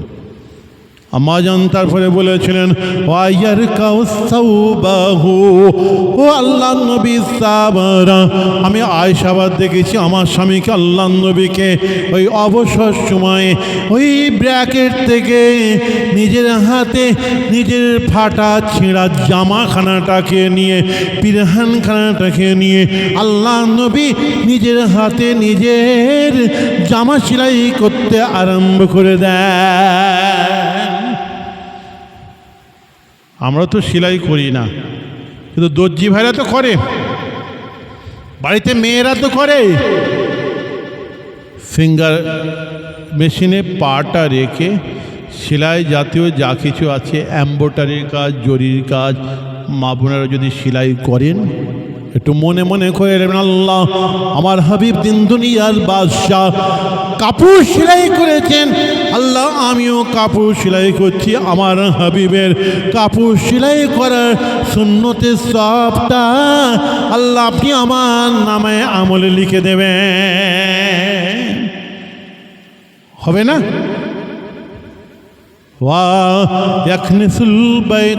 তারপরে আমার আম্মা জান বলেছেন, আমি দেখেছি আমার স্বামীকে অবসর সময় ওই দেয়ালের কোণ থেকে ঝাড়ুখানাটাকে নিয়ে, ঝাঁটাখানাটাকে নিয়ে আল্লাহ নবী নিজের হাতে নিজের ঘর ঝাড়ু দিতে আরম্ভ করেন। তাহলে আল্লাহ নবীর বাড়ির ভেতরে একটা অবস্থা আছে, আর আমাদের ঘর সংসারের বাড়ির ভিতরে একটা অবস্থা আছে। তো তা আল্লাহ নবীর বাড়ির ভিতরের অবস্থাটা কেমন একটু আপনার আমার সঙ্গে আমরা একটু মিলাই, তাহলে ঠিক কিনা? আমি আগে বলেছি নবীর সবটাই নিতে হবে। 63 বছরের নবীর সব সুন্নতগুলোকে, সব আমলগুলোকে নিতে হবে। কিছু নেবেন আর কিছু বাদ দিয়ে দেবেন, চলবে না। তাহলে জওয়ান যুবক যারা কিছু ছেলে আছে মনে করতে পারে যে আল্লাহ নবী এই যে 3টে এখন বললাম, 8টা কর্মসূচি বলার সময় আর নেই, 3টে বললাম, এ থেকে এটা ধারণা তারা করতে পারে, বলতে পারে তাহলে আমার নবী তাহলে ছেঁড়া জামা সেলাই করছেন, ছেঁড়া জুতো সেলাই করছেন, হ্যাঁ ঘর ঝাঁট দিচ্ছেন, আমাদের নবী তাহলে গরিব ফকির মিসকিন ছিলেন বলতে পারে। বলে নাউযুবিল্লাহ মিন যালিক। আমার নবী গরিবিটাকে পছন্দ করতেন, আল্লাহর কাছে চেয়ে নিয়েছিলেন। আল্লাহ পাক রব্বুল আলামিন আমার নবীকে একবার নয় দুবার নয় বহুবার জিজ্ঞাসা করেছেন, বলেছেন হে আমার হাবিব আমার নবী, আপনি কি টাকা পয়সা ধন দৌলতের মালিক হতে চান? আপনি কি জমি জায়গার মালিক হতে চান? আপনি কি সোনা দানার মালিক হতে চান? আপনি কি গাড়ি বাড়ি অট্টালিকার মালিক হতে চান? আপনি কি বড় লোক হতে চান? তাহলে একবার বলুন আমার হাবিব, আপনার সামনে এই সমস্ত আরবের বড় বড় পাহাড়গুলো আছে, উহুদ পাহাড়টা আপনার সামনে আছে, একবার খালি মুখ দিয়ে বলে দেন এই সমস্ত বড় বড় পাহাড়গুলোকে আমি আল্লাহ আপনার জন্য তাহলে 1 সেকেন্ডের জন্য সোনায় পরিণত করে দেওয়া। আল্লাহ নবী কি বলেছিলেন? আল্লাহ আমার টাকা পয়সা ধন দৌলতের দরকার নাই, আমি নবী একদিন খাবো আর একদিন শুকিয়ে থাকবো, এরকম হলেই যথেষ্ট। যেদিন খাবো আমি বেশি বেশি করে শকর করব, শকর গুজার বান্দার খাতায় নামটা আমার লেখা হয়ে যাবে শাকিরিন বান্দা। আবার যেদিন আমি শুকিয়ে থাকবো আমি বেশি বেশি করে আবার সবর করব, ধৈর্য ধরব, আমার নামটা তাহলে আপনার দরবারে সাবিরিন বান্দার খাতায় লেখা হয়ে যাবে, সাবিরিনের খাতায় লেখা হয়ে যাবে। পীরের আমাদেরকে বলে শকরের মাকাম হাসিল করো, সবরের মাকাম হাসিল করো। এর গোড়া কোথায়? এর গোড়া হচ্ছে আল্লাহর নবী, দিন দুনিয়ার বাদশা। বুঝতে পারছেন না কথা? আজকে সময় নেই, আর নবীর সবটাই আপনাকে আমাকে নিতে হবে এবং সেই নবীর ভালোবাসা আমাদের অন্তরে রাখতে হবে। যালিকা মাদুরুল ঈমান। নবী বলছেন লা ইউমিনু আহাদুকুম হাত্তা আকুনা আহাব্বা ইলাইহি মিন ওয়ালিদিহি ওয়া ওয়ালাদিহি ওয়ান নাস আজমাইন। যতক্ষণ পর্যন্ত আমি নবীকে নিজের বাপ, নিজের ছেলে, আত্মীয় স্বজন, মাল মাতা হাতের চাইতে, জানের চাইতে, কাজে কর্মে বেশি না ভালোবাসা দেখাতে পেরেছ, ততক্ষণ পর্যন্ত খাঁটি মোমেন হতে পারবে না। इश्क महबूब खुदा जिस दिल में हासिल नहीं, इश्क महबूब खुदा जिस दिल में हासिल नहीं, लाखों मोमिन हो मगर ईमान में कामिल नहीं। যার অন্তরে আল্লাহ রসুলের মোহাব্বত নাই, ভালোবাসা নাই, সে কোনদিন কামেলে মোমেন হতে পারবে না। মিলাদুন্নবীর জলসা আপনারা দিয়েছেন, এবার শেষবেলায় 10 মিনিট খালি নবীর ভালোবাসার কথা একটু বলি, বলবো তো? নবীকে ভালোবেসেছিল হযরতে আবু বকর সিদ্দিক, হযরতে ওমর ফারুক, হযরতে আলী কাররামাল্লাহু ওয়াজহু, হযরতে উসমান গনি জিন্নুরাইন রাদিয়াল্লাহু তাআলা আনহু। নবীকে ভালোবেসেছিল হযরতে বেলাল রাদিয়াল্লাহু তাআলা আনহু, হযরতে আবু আইয়ুব আনসারী রাদিয়াল্লাহু তাআলা আনহু, হযরতে সাদ বিন মুআয রাদিয়াল্লাহু তাআলা আনহু, হযরতে কাতাদা বিন নোমান রাদিয়াল্লাহু তাআলা আনহু, হযরতে আবু তালহা রাদিয়াল্লাহু তাআলা আনহু, হযরতে হানজালা রাদিয়াল্লাহু তাআলা আনহু, হযরতে মালিক বিন সিনার রাদিয়াল্লাহু তাআলা আনহু। উহুদের ময়দানে আল্লাহ নবীর রক্তগুলোকে পিয়ে পিয়ে খেয়েছিল। নবীকে ভালোবেসেছিল হযরতে আবু হুরায়রা রাদিয়াল্লাহু তাআলা আনহু, হযরতে জাবের রাদিয়াল্লাহু তাআলা আনহু। এইভাবে ইমাম হাসান, ইমাম হোসেন আলাইহিমুস সালাতুস সালাম নবীকে ভালোবেসেছিল। একদম ৭৬ হাদিস থেকে যদি একটা একটা করে আমি বলি 4.5 ঘন্টা থেকে 5 ঘন্টা সময় লাগবে, তাও শেষ করা যাবে না, এত নাম বলেছি। একদম হাদিস থেকে আমি বলবো। নবীকে ভালোবেসেছিল আম্মা জান খাদিজাতুল কুবরা রাদিয়াল্লাহু তাআলা আনহা, আম্মা জান আয়েশা রাদিয়াল্লাহু তাআলা আনহা, হযরত উম্মে হানি রাদিয়াল্লাহু তাআলা আনহা, হযরত সুফিয়া রাদিয়াল্লাহু তাআলা আনহা, হযরত যায়েনব রাদিয়াল্লাহু তাআলা আনহা, হযরত রুকাইয়া রাদিয়াল্লাহু তাআলা আনহা, হযরত উম্মে কুলসুম রাদিয়াল্লাহু তাআলা আনহা, হযরত সালমা রাদিয়াল্লাহু তাআলা আনহা, হযরতে হাবিবা রাদিয়াল্লাহু তাআলা আনহা, হযরতে আমামা রাদিয়াল্লাহু তাআলা আনহা নবীকে ভালোবেসেছিল। আম্মা জান ফাতেমাতুজ জোহরা রাদিয়াল্লাহু তাআলা আনহা। বেশি নাম বলিনি, একদম ৭৬ হাদিস থেকে এই মেয়ে ছেলে যা সাহাবিয়া, আবার আম্মা জান আমাদের উম্মাহাতুল মুমিনিন, এদের ভালোবাসার কথা বলবো। 4 ঘন্টা থেকে 4.5 ঘন্টা সময় লাগবে, তাও শেষ করা যাবে না। নবীকে ভালোবেসেছিল আকাশের চাঁদ, নবীকে ভালোবেসেছিল আকাশের সূর্য, নবীকে ভালোবেসেছিল গাছপালা তরুলতা। আঞ্জাম আখতার নবীকে ভালোবেসেছিল পাথর কাঁকরগুলো, নবীকে ভালোবেসেছিল মক্কা শরীফের পাহাড় পর্বত পাথর কাঁকর নুড়িগুলো, নবীকে ভালোবেসেছিল গাছপালা। আঞ্জামা আক্তার নবীকে ভালোবেসেছিল মসজিদে নববীর শুকনো খেজুর গাছের খুঁটিটা।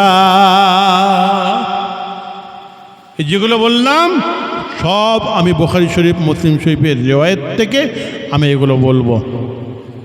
2.5 ঘন্টা ওপরে সময় লেগে যাবে। বুখারী শরীফে একটা বাব আছে বুখারী শরীফে, সেই বাবটার নামই হচ্ছে হানিমুল জাজা, মানে শুকনো খেজুর গাছের খুঁটি আল্লাহ নবীকে ভালোবেসে আল্লাহ নবীর সঙ্গে কথা বলেছিল। বলুন সুবহানাল্লাহ। হানিমুল জাজা বাবটার নাম। আর সেই বুখারী শরীফের মধ্যে এই খেজুর গাছের কথাটা লেখা আছে। মওলা রুম রহমতুল্লাহ আলাইহি এই হাদিস শরীফটাকে আবার তার মুসলিমি রুমির মধ্যে, ফার্সি কিতাব মুসলিমি রুম, তার মধ্যে কবিতার আকারে কি সুন্দর করে বলেছে, মানে করার আমার সময় নাই। উস্তুনে হান্নান দর হিজরে রসূল লা নমিজদ हम चु अरबाबे अकुल दर तहय्युर मंदा सहाबे रसूल कचमीना लसतू अर्ज तौल गुफ्त पैगम बरतिकाई ऐसतू गुफ्त जानम अज फिराकत गश्त खून मसनद दमन बूदम आजमन ताफते बसरे मेंबत मसनद साखते।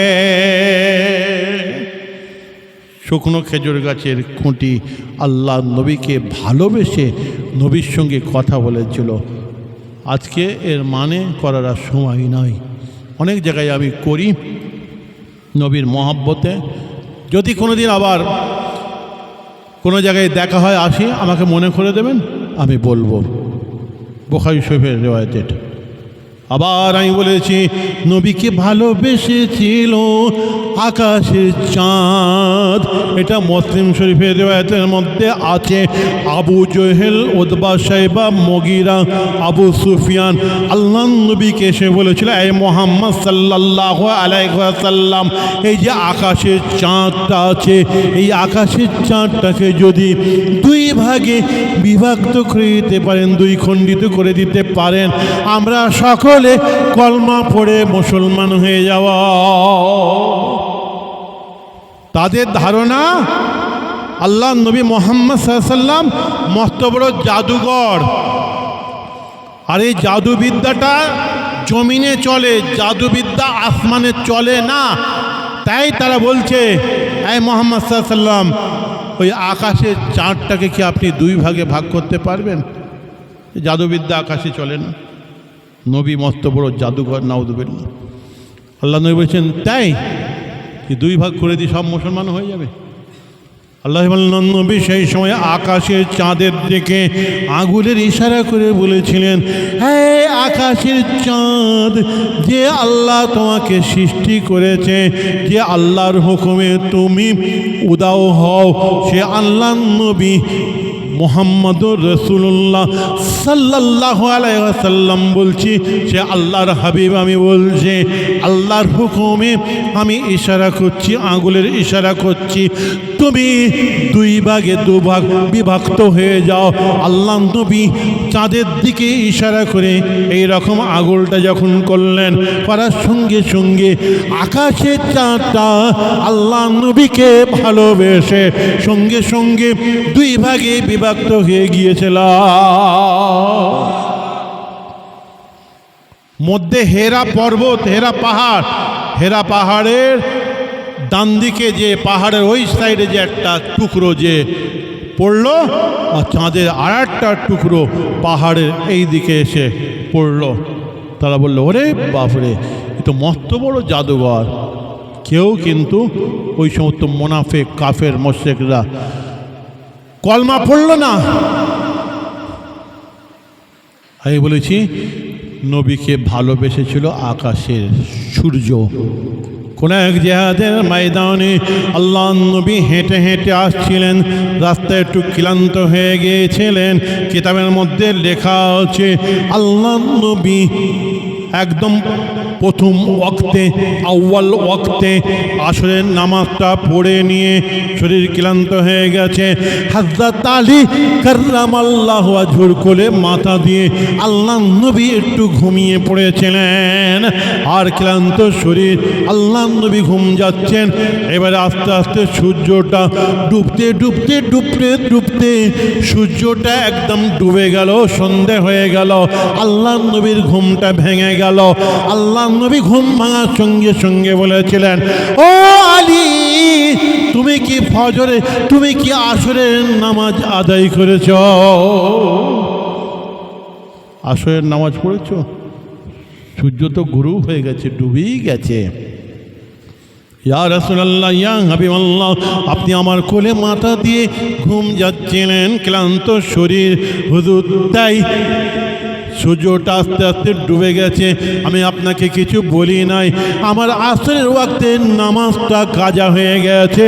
আল্লাহ নবী সঙ্গে সঙ্গে ওই ডুবো সূর্যের দিকে আঙুলের ইশারা করে বলেছিলেন, এই ডুবো সূর্য, যে আল্লাহর হুকুমে তুমি রাত সৃষ্টি করো, দিন সৃষ্টি করো, তুমি উঠা নামা করো, তুমি উদাও হও, সেই আল্লাহ নবী, আমি নবী মুহাম্মদুর রাসূলুল্লাহ সাল্লাল্লাহু আলাইহি ওয়াসাল্লাম বলছে, আমার আলী আসরের ওয়াক্তের নামাজটা আদায় করবে, তুমি কিছুটা উপরে উঠে পড়ো।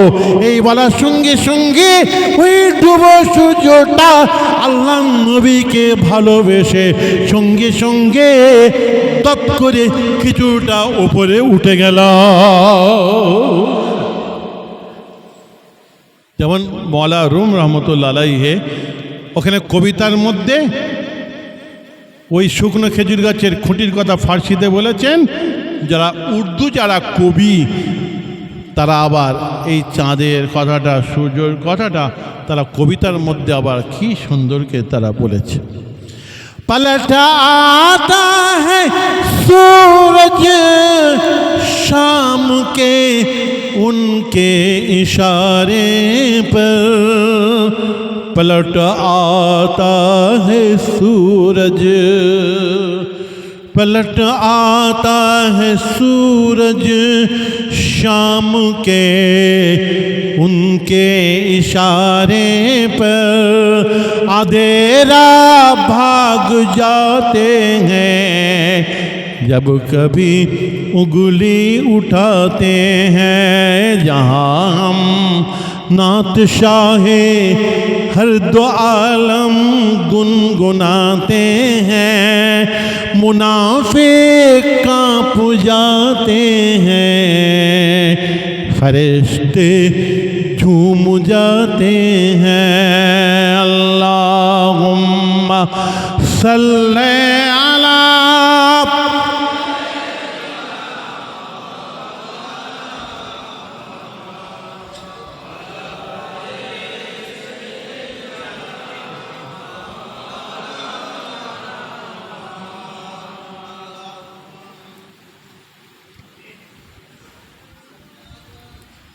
दो घंटा কিন্তু দেখতে দেখতে কেটে গেছে। আমি 9টায় উঠেছি, 11টায় শেষ করার কথা। এবার এখন সালাম পড়ব, তওবা পড়ব, দোয়া খায়ের হবে, করতে করতে আরও অনেক সময় যাবে। বুঝতে পারছেন না কথা? প্রত্যেক দিন জলসায় যাচ্ছি। আমার আম্মাজান ইন্তেকাল করেছেন আজকে 24 দিন হলো, 24 দিন। বুঝতে পারছেন না কথা? মা বাপের মতন নিয়ামত পৃথিবীতে আছে? যাদের মা বাপ চলে যায় তাদের বুকের হাড় ভেঙে যায়। সব থেকেও তারা সব সময় এরকম একটা অনুভব করে যে আমার যেন কিছুই নাই। মা তো অসুস্থ অবস্থায় পড়েছিলেন, কিন্তু তার যে একটা ওয়েট আজকে মাথার উপরে ছায়া হিসাবে ছিলেন। বাপমারা ছায়া হিসাবে থাকে, যখন বাপ মা চলে যায় তখন বোঝা যায়, দাঁত থাকতে দাঁতের মজা বোঝা যায় না। আজকে 24 দিন হলো আমার আম্মাজান ইন্তেকাল করেছেন। আমি জলসা মাহফিলগুলো নিয়ে আছে আগে থেকে, তাই আমি যাচ্ছি, কিন্তু অনেক কষ্ট মনে পড়ে গেলে বুকে অনেক ব্যথা। বুঝতে পারছেন না কথা? তো সেই ব্যথা কষ্ট, শরীরটাও একটু আমার খারাপ, একটু ঠান্ডা লেগেছে এবং মনের দিক দিয়ে খুব যেন কমজোরি হয়ে আছে। তারপরেও বহুদিন পরে আপনাদের এখানে এলাম, আপনাদের মহাব্বতে আমি কিন্তু একদম চেঁচিয়ে দিল খুলে কিন্তু আমি ওয়াজ করেছি।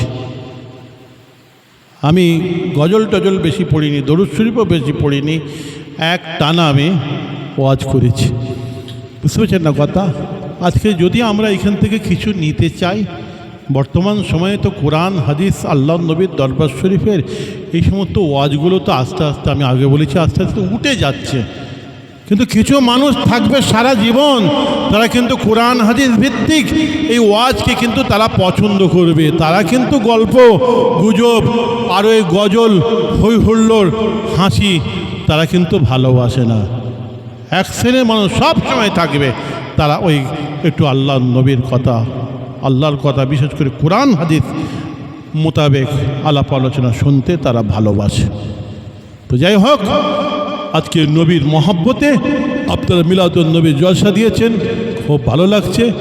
আছেন সেই নবীকে ভালোবেসে, সেই নবীর ওপরে মহব্বতের সঙ্গে একটু দাঁড়িয়ে তাজিমের সঙ্গে একটু সালামে নজরানা